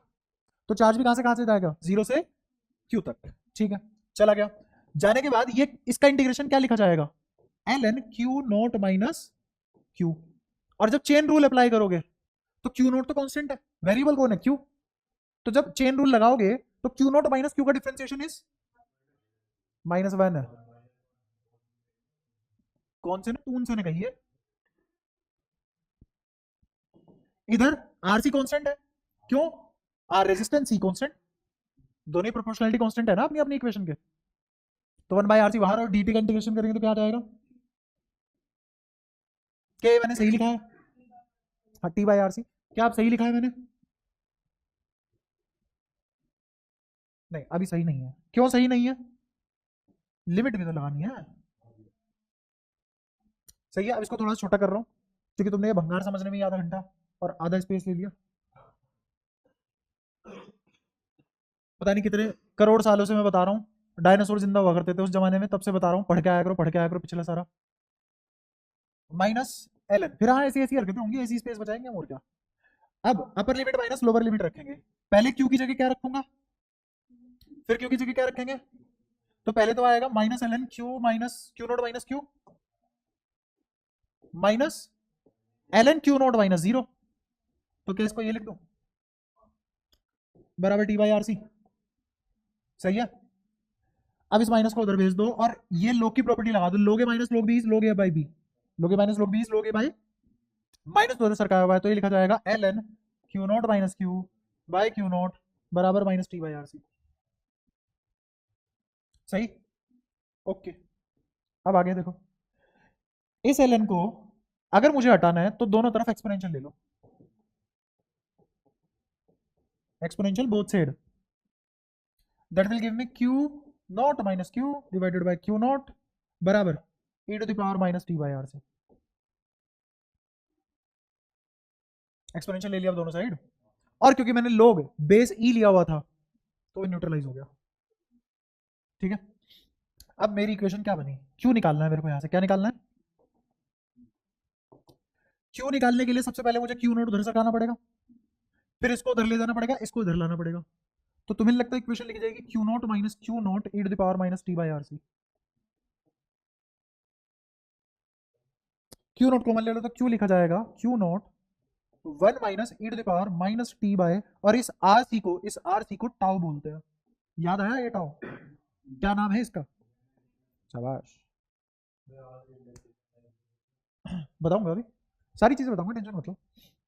क्यू बराबर Q naught one minus E to the power minus T by tau. अब ये इक्वेशन चार्जिंग की डिस्चार्जिंग की, कैपेसिटर चार्ज हो रहा है डिस्चार्ज हो रहा है, सर्किट देख के बताओ। ये तो इक्वेशन तब आई जब मैंने सर्किट ऐसा लिया था, तो ऑलरेडी यहाँ पे प्लस क्यू था, बैटरी की तरफ से भी इधर प्लस आ रहा है, तो चार्ज डिपोजिशन, चार्ज खर्च हो रहा है, डिपॉजिट हो रहा है, तो एक किसकी कंडीशन बनी, चार्जिंग। तो बिना हेडिंग डाले हमने एक टॉपिक पढ़ा जिसका नाम था चार्जिंग ऑफ कैपेसिटर, अब डाल दिया हेडिंग, टॉपिक का नाम था चार्जिंग ऑफ, और इक्वेशन क्या आई है, Q naught 1 minus E to the power minus T by tau, tau is relaxation time, tau is, इस बात से अभी तुम बहुत दूर हो, हाउ, कि ये टाउ रिलैक्सेशन टाइम कैसे बना, इस बात से अभी बहुत दूर हो, एक टाइम होगा जब तुम पहुंच जाओगे इस बात तक भी, बट अभी जितनी बातें तुम्हें जाननी चाहिए उतनी बता देते हैं। टाउ को अगर मैं असलियत में लिखूं तो ये आर इक्विवेलेंट और सी इक्विवेलेंट होता है। तुम्हें क्यों नहीं पता पड़ा है, तुम्हें इसलिए पता नहीं पड़ा क्योंकि मैंने एक कैपेसिटर और एक रेजिस्टेंस लिया बस, एक कैपेसिटर और एक रेजिस्टर लिया बस। सर्किट में ऐसे भी तो हो सकता है 36 रेजिस्टेंस 18 कैपेसिटर सीरीज पैरेलल के कॉम्बिनेशन में हो सकता है, सर्किट तो कितना भी कॉम्प्लेक्स हो सकता है, सही है, नहीं आ रहा समझ। तो जब मैं टाउ निकालूंगा तो वो पूरे सर्किट के हिसाब से निकलेगा, क्योंकि यहाँ पे भी इक्वेशन सर्किट के हिसाब से आई है। तो हमने क्या किया, एक आसान सा क्वेश्चन उठाया, उसको सोल्व किया, और हमें पता लग गया कि मेरा रिजल्ट ऐसा आता है। अब मैं कॉम्प्लेक्स सर्किट उठाऊंगा और ये वाली इक्वेशन निकालना सीख लूंगा इस वाले लहजे से, ठीक है। तो इस बात को याद रखना, ये जो टाउ लिखा जाता है ये आर इक्विवेलेंट सी इक्विवेलेंट होता है। सी इक्विवेलेंट तो आ जाएगा, इसमें कोई दिक्कत नहीं है, तुम जानते हो निकालना, निकाल लोगे। आर इक्विवेलेंट निकालने में एक दिक्कत है, आर इक्विवेलेंट निकालने में तुम्हें पता है क्या करना पड़ेगा, आर इक्विवेलेंट निकालने के लिए तुम्हें बैटरी को तो शॉर्ट करना पड़ेगा, बैटरी को शॉर्ट करना पड़ेगा, और जिस कैपेसिटर के अक्रॉस निकाल रहे हो उस कैपेसिटर को ओपन करना पड़ेगा। बैटरी हटा के एक तार लगा दो और कैपेसिटर हटा के सर्किट खुला छोड़ दो, इसी को तो बोलते हैं ओपन सर्किट। बताऊंगा सारी चीजें, रुके रहो, अभी बस याद कर लो ये दो पॉइंट करना। और फिर जो आर इक्विवेलेंट निकालोगे वो R equivalent across open circuit निकालोगे, ये बात याद रखना, आर इक्विवेलेंट किस तरीके से निकालना है और सी इक्विवेलेंट किस तरीके से निकालना है, ये बात याद होनी चाहिए तुम्हें, ठीक है। अच्छा, अब ये जो टाउ है आर सी, इसके ऊपर बात करते हैं थोड़ी सी। हमारी इक्वेशन आई क्यू बराबर Q naught 1 minus E to the power minus T by tau, और टाउ इज आर सी। सुनना ध्यान से, क्यू नॉट क्या है, टी जिस इंस्टेंट पे मैं देख रहा हूं सर्किट को, tau R into C, R into C, Q capacitor पे कितना चार्ज डिपॉजिट हो गया है, अच्छे से, ये सिर्फ चार्ज नहीं है, क्या है चार्ज, हाँ, तो तुम ये भी तो बोल सकते हो चार्ज स्टोर्ड, एक्यूमुलेशन डिपोजिशन मतलब स्टोर्ड, जमा हो गया मतलब स्टोर हो गया, सही है। तो ये क्या है, चार्ज स्टोर्ड। और इसको ये भी बोल सकते हैं कितना चार्ज हो गया कैपेसिटर, कैपेसिटर कितना चार्ज हो गया, by what amount of charge capacitor is charged, सही है। अच्छा, अब ये आरसी मैंने तुम्हें बता दिया, असलियत में दोनों इक्विवेलेंट होते हैं दोनों, सही है। इस टॉप पे थोड़ा सा ध्यान देते हैं। अगर मैं तुमसे पूछूं कि मेरा क्यू मैक्सिमम कब होगा, कब होगा, टी इक्वल्स टू इनफिनिटी पे हुआ करता है, रखे इस इक्वेशन में टी इक्वल्स टू इनफिनिटी, तो तुम्हें कुछ ऐसी चीज मिलेगी,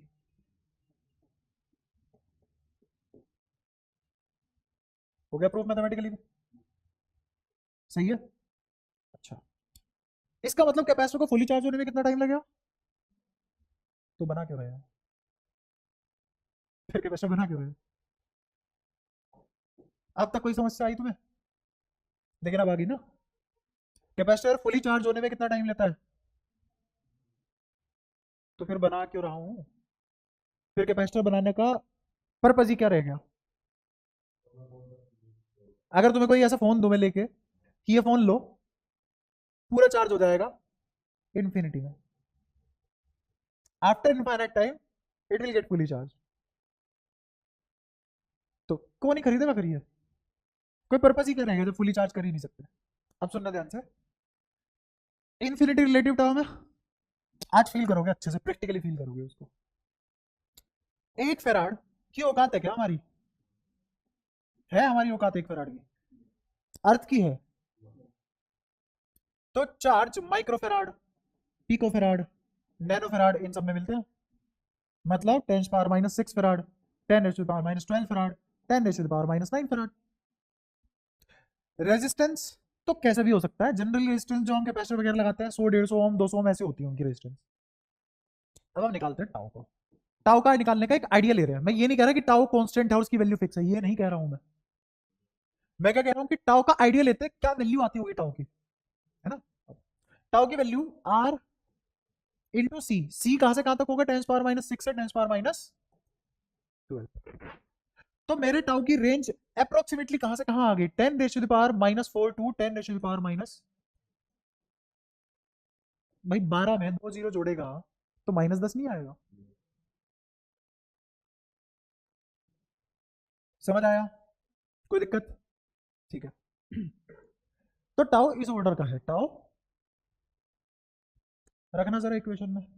इक्वेशन में क्या रखते हैं हम, टी बाय आर सी, यही तो रखते हैं, माइनस का आर सी मान लो 10⁻⁻10 ऑर्डर का है। तुम्हें फील नहीं हुआ कि यही तो क्वांटिटी इनफाइनाइट है?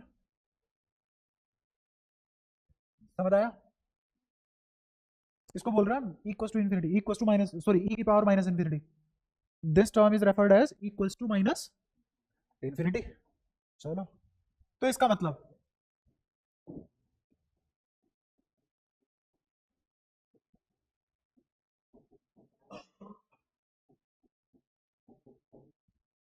कैपेसिटर की दुनिया में 10⁻⁻10 सेकंड हो जाना, 10⁻⁻⁴ सेकंड हो जाना, 10⁻⁻⁴ सेकंड हो जाना, 10⁻⁻⁵ सेकंड हो जाना, 10⁻⁻�6 सेकंड हो जाना, 10⁻⁻10 सेकंड होना, क्या होता है, टी इक्वल टू इन्फिनिटी होना। किसकी दुनिया में? हमारी दुनिया में कुछ भी नहीं, इंस्टेंट है।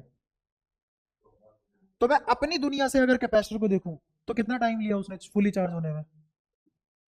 Charge instant. मेरे यहाँ तो एक भी सेकंड नहीं गुजरी, कैपेसिटर फुली चार्ज है। कैपेसिटर की दुनिया में वो एक सेकंड कैसी है, इनफाइनाइट। समझ आया? तो ये जो कैपेसिटर फुली चार्ज होने में इनफाइनाइट टाइम ले रहा है, ये हमारी दुनिया का इनफाइनाइट नहीं है। किसकी दुनिया का इनफाइनाइट है? कैपेसिटर की दुनिया का। और जो कैपेसिटर की दुनिया का इनफाइनाइट है वो किस ऑर्डर का है, 10⁻⁻⁴, 10⁻⁻⁵, 10⁻⁻10। हमारी दुनिया में ये क्या होता है, इंस्टेंट। इतने तो हमारे रिफ्लेक्स भी नहीं है। तो हमारी दुनिया के हिसाब से कैपेसिटर कितनी टाइम में चार्ज हो रहा है, इन एन इंस्टेंट। और कैपेसिटर की दुनिया से उसको कितना समय लग रहा है चार्ज होने में, इनफाइनाइट। अब फील हुआ कि इन्फिनिटी रिलेटिव टर्म है, इन्फिनिटी इज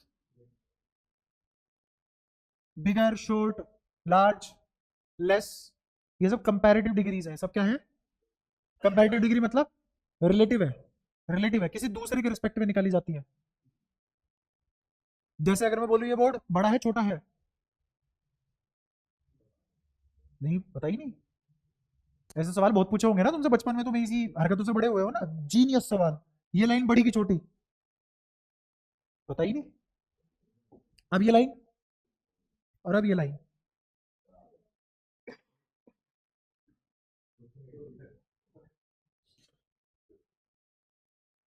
है ना। तो तुम्हें लगता था अरे दिमाग फाड़ दिया, क्या ही तो पढ़ लिया आज हमने, है ना। तो ये कंपैरेटिव डिग्री है, ऐसे इन्फिनिटी भी एक क्या है, कंपैरेटिव डिग्री है। ठीक है।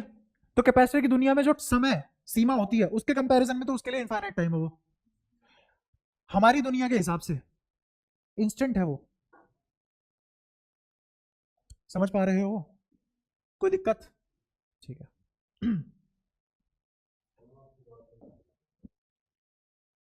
फिर भूल भी जाते हो, कोई नहीं, नंबर तुम्हें इंपॉर्टेंस नहीं देंगे भाई, तुम किसी को पैसे देके भी उसकी इंपॉर्टेंस नहीं रख पा रहे।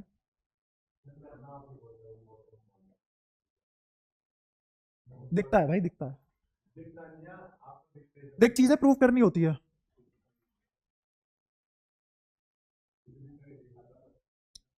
चीजें प्रूव करनी होती है ना, तो प्रूव कैसे होंगी वो? तुम अपनी वर्थ कैसे प्रूव करोगे? By scoring well, by performing well, by responding well, to know the answer, to know what I have told you. है ना पैरामीटर्स? एक में भी पास नहीं होते। कहने से नहीं होती चीजें। अब तुम बच्चे नहीं हो, टेंट्रम थ्रो करने से काम नहीं चलेगा कि नहीं ये है तो है। ठीक है, बच्चे की दुनिया कैसे चलती है? उसके फैक्ट के अकॉर्डिंग, जो फैक्ट नहीं होते, जो परसेप्शन होता है। बड़े होने के बाद दुनिया कैसे चलती है? फैक्ट के अकॉर्डिंग। तुम्हारे परसेप्शन से घंटा किसी को फर्क नहीं पड़ता। तो जो तू बोल रहा है उससे कोई फर्क नहीं पड़ता जब तक तू प्रूफ नहीं कर लेता उसको। तो ये सारी बातें समझ में आई हैं यहाँ तक? अब मेरे ऊपर ये वाली बात रहेगी कि आर इक्विवेलेंट सी इक्विवेलेंट क्या बोला है? आर इक्विवेलेंट सी इक्विवेलेंट क्या बोला है? और एक क्वेश्चन से समझते हैं इस बात को। एक आसान सा क्वेश्चन ले रहा हूँ। 2 माइक्रोफैराड की कैपेसिटेंस,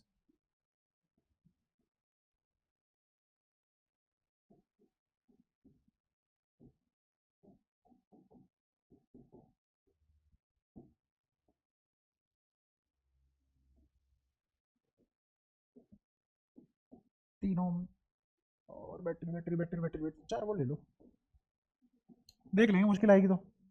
कैलकुलेशन से दिक्कत है बस मेरे को, और तो कुछ है नहीं। आओ करें इस सवाल को। सवाल है,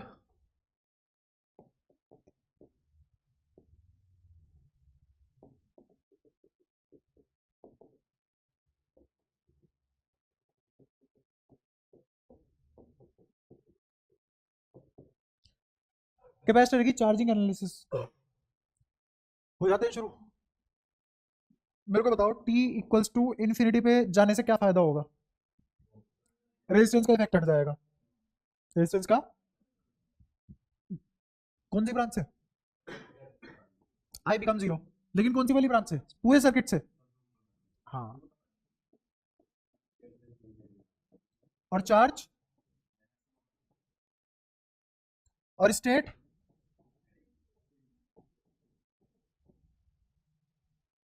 तो अगर मुझे किसी भी कैपेसिटर को देखना है तो उसकी स्टेडी स्टेट की बात ही तो देखूंगा, क्योंकि मुझे सिर्फ ओनली कैपेसिटेंस का इफेक्ट मिलेगा तब। ठीक है ना? जैसे किसी भी क्वांटिटी को निकालने के लिए हम अकेला कर देते हैं, उस क्वांटिटी को आइसोलेट कर देते हैं, तो it will behave as capacitor only, no involvement of resistance. और उसने कैपेसिटर एनालिसिस करने को बोला है, तो कैपेसिटर का अगर मुझे एनालिसिस करना है तो मैं रेजिस्टेंस का इफेक्ट क्यों जोड़ूंगा उसमें? तो मैं कौन सी स्टेट के पास चला जाऊंगा भाग के? स्टेडी स्टेट के पास चला जाऊंगा। स्टेडी स्टेट आते ही इसमें से कोई करंट, तो मेरा सारा करंट कहां से चला जाएगा? समझते रहे ना? चला गया। अब ये करंट मैं आसानी से निकाल सकता हूं, कहीं से? आई से। 4 वोल्ट की बैटरी, नेट रेजिस्टेंस, तो करंट कितना आ गया? 4 volt plus 3 plus 1, 1 ampere current आ गया। 1 एम्पियर का करंट आया। तो अब 1 एम्पियर का करंट आती है, मैं चालाकी से इसके अक्रॉस ड्रॉप निकाल सकता हूं। बताओ इसके अक्रॉस ड्रॉप कितना आया? रेजिस्टेंस 3, करंट 1, 1 ओम 3, सॉरी 1 एम्पियर 3 ओम की रेजिस्टेंस में चला गया, तो ड्रॉप कितना? 3 वोल्ट का ड्रॉप आ गया। समझ पा रहे हो? अच्छा, तो 3 वोल्ट का ड्रॉप आने का मतलब क्या है? अगर ये 6 था तो ये, और अगर ये 3 है तो ये। इजी। इस पॉइंट की पोटेंशियल, इस पॉइंट की पोटेंशियल, अच्छा इस पॉइंट की पोटेंशियल, इस पॉइंट की पोटेंशियल, वाई सो पैरेलल, या फिर पोटेंशियल सेम है इसलिए पैरेलल। अब ऊपर वाली ब्रांच साफ साफ दिख रही है पैरेलल, तो यहाँ पोटेंशियल, यहाँ पोटेंशियल। समझ आया? आर के अक्रॉस, इस पूरे के अक्रॉस डेल्टा वी कितना? क्यों? आई जीरो है। अब आ रहा है समझ कैसे अप्लाई करते हैं चीजों को? पक्का? सर में भी होगा, रुक जा। अच्छा, इसके अक्रॉस पोटेंशियल ड्रॉप, तो चार्ज आ जाएगा देखो, Q इक्वल्स टू, और ये मैक्सिमम चार्ज नहीं होगा क्योंकि स्टेडी स्टेट पे निकल रहा है, तो क्या 6 microfarad is the maximum charge. तो मैंने चुपचाप Q नोट निकाल लिया, सॉरी माइक्रोफेराड कह रहा हूँ, माइक्रो कूलम। तो मैक्सिमम चार्ज आ चुका है। अच्छा, मैक्सिमम चार्ज आने के बाद क्यों ना इसका टाउ भी निकाल ले, रिलैक्सेशन टाइम। टाउ किसके बराबर? R equivalent C equivalent. C equivalent बताना जरा। सी इक्विवेलेंट सिर्फ उस वाली ब्रांच का निकालना है जिस ब्रांच को ऑब्जर्व कर रहे हैं। तो सी इक्विवेलेंट कहां से आएगा? Branch specific.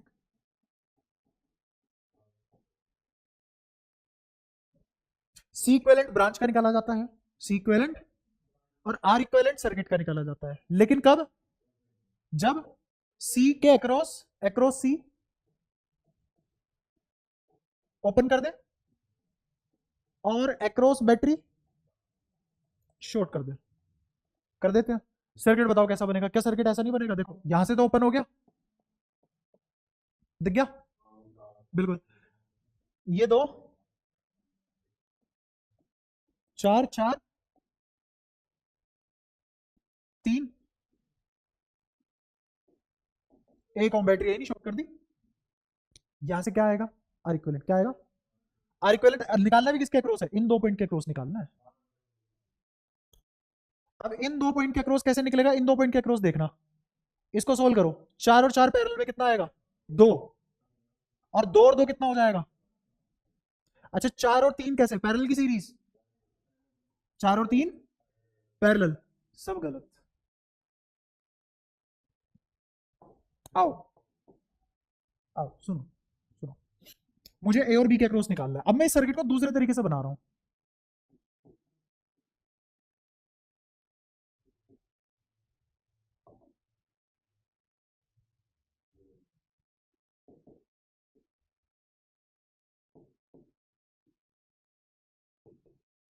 बताओ 4 और 3 पैरेलल है क्या? यहां कैसे हो गए तुम्हारे?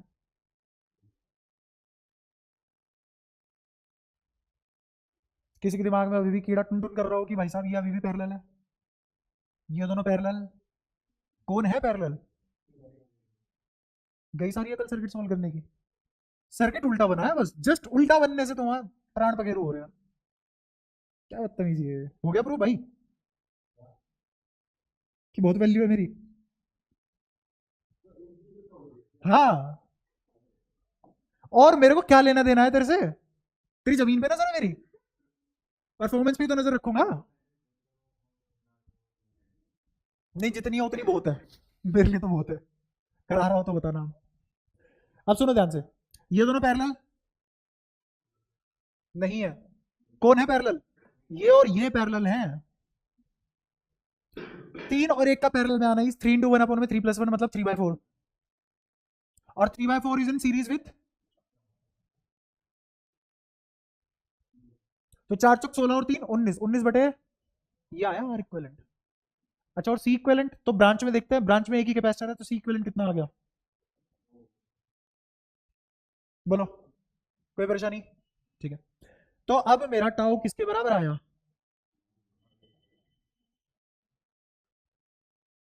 अब चुपचाप एक और चीज सीख लेनी चाहिए तुम्हें, और वो क्या है? जो भी इक्वेशन लिखी जाती है किसी भी मैथमेटिकल फंक्शन के अंदर, वो डायमेंशनलेस होती है। तो ये क्वांटिटी कैसी है?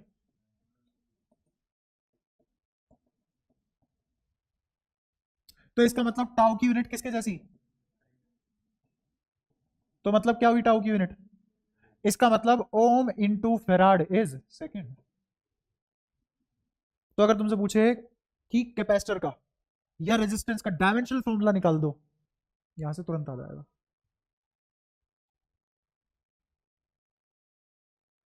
ठीक है, अभी मेरे ऊपर क्या चीज उधार है कि ये टाइम कैसे बन गया?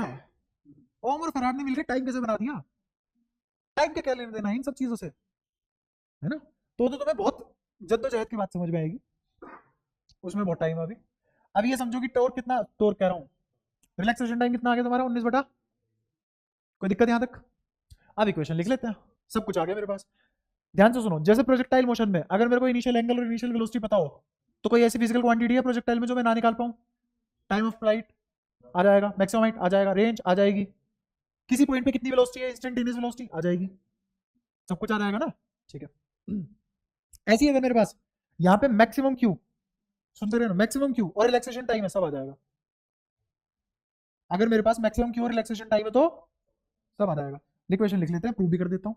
क्यू बराबर 6 1 minus E to the power कितना आया वो? टी बाय माइनस का टी बाय 19/2। तो क्या इसको ऐसे लिखा जा सकता है 6 1 minus E to the power minus 2t/19।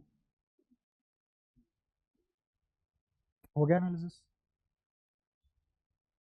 इसी को तो एनालिसिस बोलते हैं।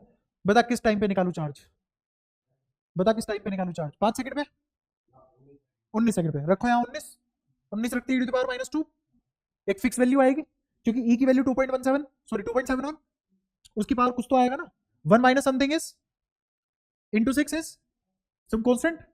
तो मैंने क्यों 5 सेकंड में मेरा क्या चार्ज डिपोजिशन था निकाल लिया। क्या रह गया जिंदगी में, कैपेसिटी की दुनिया तो हमने खत्म कर दी ना। ऐसे होता है एनालिसिस।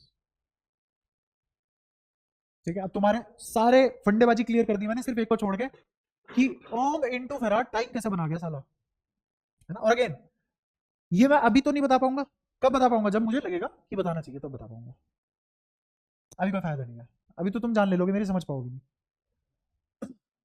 या तो कोई दिक्कत हो तो पूछ सकते हो। क्लियर है सारी बातें।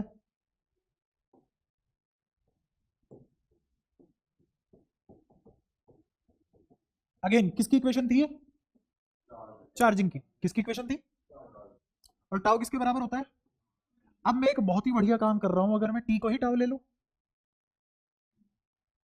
इसका एक और नाम है टाइम कांस्टेंट। क्या नाम है इसका,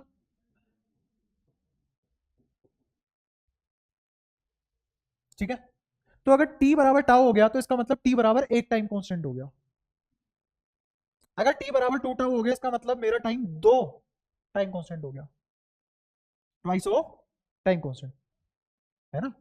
तो मेरे से कोई ऐसे पूछ ले कि मेरे को बताओ 3 टाइम कांस्टेंट समय के बाद कैपेसिटर कितना चार्ज हो चुका है, तो तुम क्या करोगे, टी की वैल्यू क्या रख दोगे, 3 टाउ। तो अब मैं निकालना चाह रहा हूं कि at one time constant, at one time constant Q क्या है यहां पे, सिर्फ चार्ज या how much capacitor is charge. तो निकाल लेते हैं, क्यू बराबर Q naught 1 minus E to the power -1। और मैंने तुम्हें बोला है कि 1/e की वैल्यू याद कर लेना, करी नहीं होगी आज तक, ये होती है 0.37। कॉपर की एसआरपी बोल के कह रहा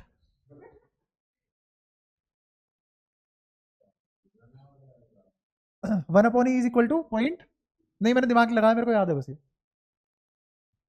मैंने नहीं किया इसको 1/2.17 पढ़े नहीं पढ़े हैं मैंने 217 के, नहीं ऐसा भी कुछ नहीं है। तो ये आ जाएगा क्यू 1 माइनस 1 या 1 minus 0.37 which is 0.63 Q naught. तो इसका मतलब मैक्सिमम चार्ज का 0.63 टाइम्स चार्ज आ जाता है किसमें, एक टाइम कांस्टेंट में। और अच्छी भाषा में मैं तुम्हें बताऊं, एक टाइम कांस्टेंट में कैपेसिटर 63% चार्ज हो जाता है, बाकी 100% चार्ज किसको बोलते हैं, मैक्सिमम चार्ज डिपोजिशन को is 100% charge, maximum charge deposition is 100% charge. पल्ले पड़ रही है बात।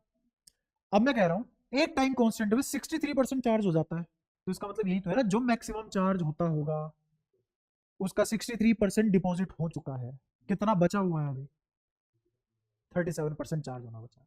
तो एक टाइम कांस्टेंट में कितना चार्ज हो जाता है कैपेसिटर, 63%।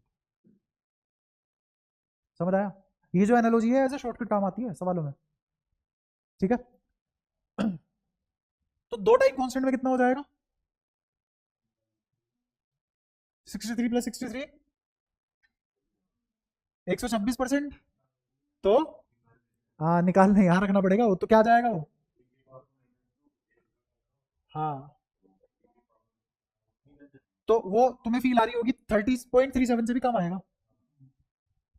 अच्छा तो अब मैं इसका अगर ग्राफ प्लॉट करूं तो इसका ग्राफ ऐसा बनेगा 1 minus E to the power -x का, इसके जैसा बनेगा इसका ग्राफ। या फिर ऐसा कर लो some constant minus E to the power -x, और ऐसा ग्राफ इस प्रकार का बनता है।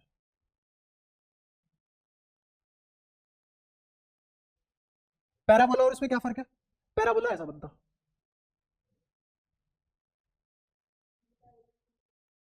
और ये कुछ टाइम बाद पैरेलल टू एक्स एक्सिस हो जाएगा। ठीक है, अब सुनते रहे ना। और ये ग्राफ किसके वर्सेस किसका बनाया मैंने, ये है टाइम और ये है चार्ज। टाइम है वो, टाइम नहीं, टाइम और ये है चार्ज। ये है value Q not. Q not क्या है, मैक्सिमम वैल्यू ऑफ चार्ज। और जब मेरी वैल्यू क्यू नॉट हो जाएगी तो मैं क्या बोलूंगा, कैपेसिटर इज फुली चार्ज। सही है। कब होगा फुली चार्ज, कब लाइन मिलेंगी ये दोनों एसिम्पटोट्स हैं। ठीक है, कब मिलेंगी, इस एक्सिस पे टाइम है, दो पैरेलल लाइन कब मिलती है, तो कैपेसिटर कब फुली चार्ज होगा। आ गया समझ ग्राफिकली भी। अब मैं कह रहा हूं कि एक टाइम कांस्टेंट में क्या होगा, ये क्या रखा मैंने, टी बराबर टाउ, तो एक टाइम कांस्टेंट में कैपेसिटर कितना चार्ज हो जाता है, 63%। तो ये वैल्यू किसको कोरिस्पॉन्ड कर रही है, 0.63 क्यू नॉट। कितना बचा है अभी कैपेसिटर चार्ज हुए बिना, 0.37% चार्जिंग इज लेफ्ट। इतनी चार्जिंग रहती है अभी होनी। तो कैपेसिटर सबसे ज्यादा चार्ज कब होता है, rate of charging of capacitor सबसे ज्यादा कब होती है, शुरुआत में, जब चार्ज जीरो होता है और करंट मैक्सिमम होता है। यही तो मतलब है इस बात का। और जैसे जैसे तुम टाइम बढ़ाते जाते हो, रेट ऑफ चार्ज डिपोजिशन कम हो जाता है, तो मतलब करंट जीरो हो जाता है, बट चार्ज कलेक्टेड तो मैक्सिमम हो जाता है। तो इसका मतलब रेट घट रहा है, रेट जमा करने का रेट घट रहा है, बट जो क्वांटिटी जमा हो रही है वो तो बढ़ती जा रही है। बोल के बताओ दोबारा, रेट तो घट रहा है बट जो क्वांटिटी जमा हो रही है वो तो बढ़ रही है ना। होगी सारी बातें क्लियर, कोई दिक्कत। अच्छा करंट के बारे में बताओ, करंट के बारे में क्या ख्याल है तुम्हारा, करंट की इक्वेशन लिखवा दोगे, बताओ कैसे लिखोगे करंट की इक्वेशन। हाँ, ई माइनस क्यू सी बटे आर।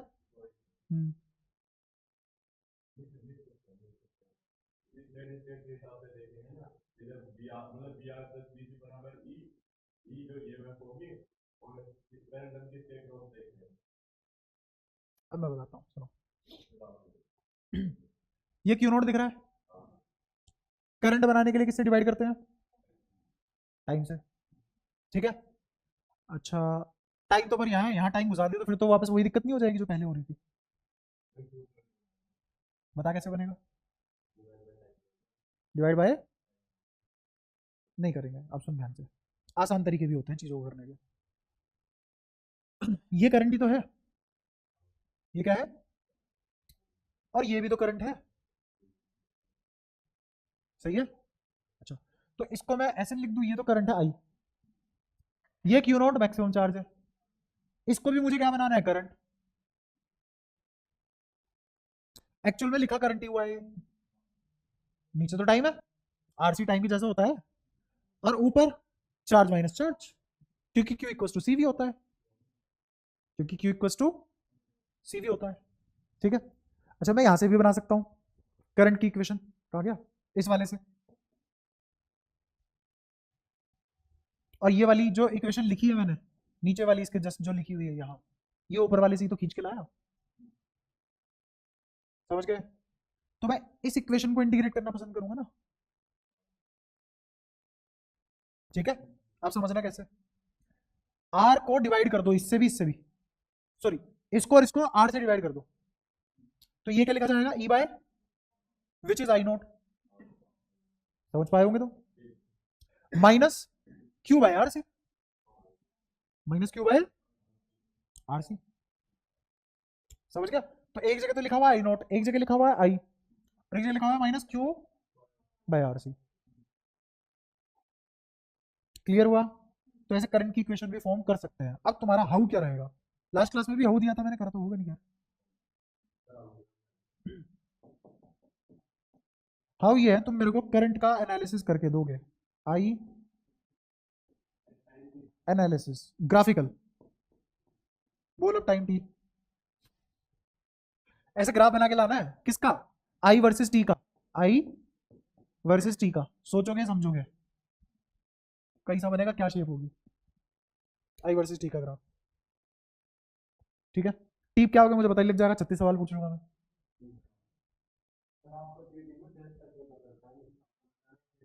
मैंने बस बता दिया, इन्फॉर्म कर दिया, मेरा फर्ज था। हाँ हाँ, तो एक पॉइंट मेरा यहाँ आ गया और एक पॉइंट यहाँ आ गया। अब शेप बता दे ग्राफ की।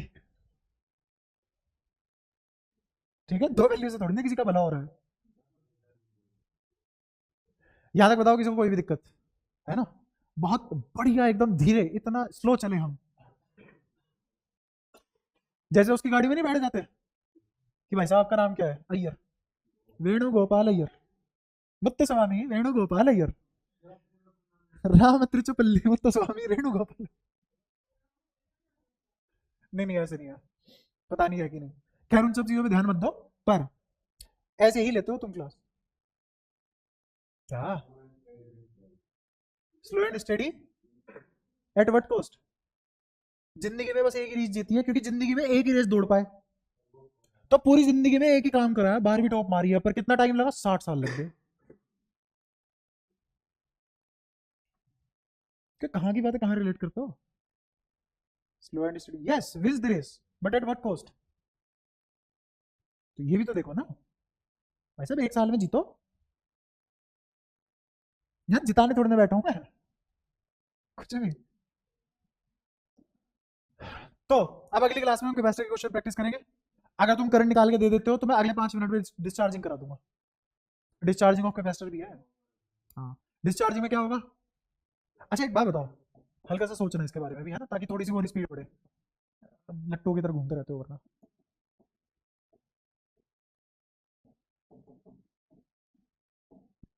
ये चार्जिंग डिस्चार्जिंग यही हो रहा था अभी सर्किट में, ये चार्जिंग डिस्चार्जिंग। तो अब तुम्हें डिस्चार्जिंग का भी आइडिया है। ठीक है, वो तुम देखना, बस नेगेटिव जाएगा कि और भी कुछ होगा। एक तो तुम्हें एक ग्राफ पूरा करना है और एक डिस्चार्जिंग।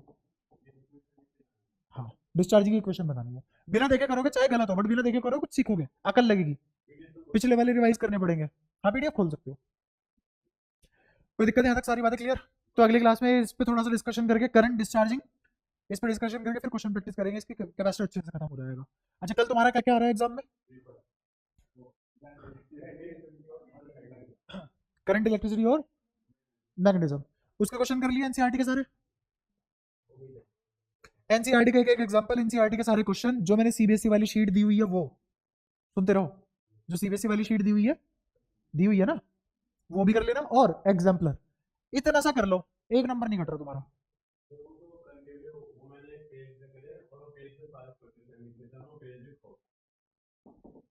एक और होमवर्क दे रहा हूँ फिर मैं तुम्हें, क्या क्या करना है तुम्हें, थर्ड और फोर्थ चैप्टर का क्या करना है, एनसीईआरटी, एग्जाम्पल और एक्सरसाइज,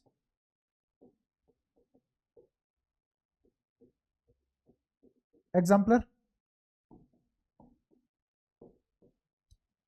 और सीबीएसई पीवाईक्यू वाली शीट।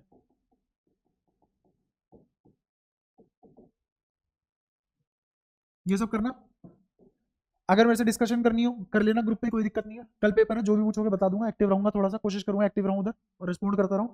तो पूछते रहना मेरे से और मैं तुम्हें बताता रहूंगा, सोल्व करके भेजता रहूंगा, और मेरे को लगा कि हाँ ठीक है, ये मेरे को कॉल पे बता देनी चाहिए बात, कॉल पे बता दूंगा। ठीक है, लेकिन ये सब करके जाना। कल नंबर कटा तो तुम्हें काट दूंगा, सिंपल है, कुछ छोड़ा ही नहीं मैंने बिना कराए। हाँ, वो वाले नोट्स कौन से वाले? हाँ, टॉपर्स वाले, हाँ वही वाले। यहाँ तक बताओ, कोई भी शंका समस्या कोई? ठीक है, अब फटाफट घर पहुंचो, ये काम करना शुरू करो, टाइम वेस्ट मत करो।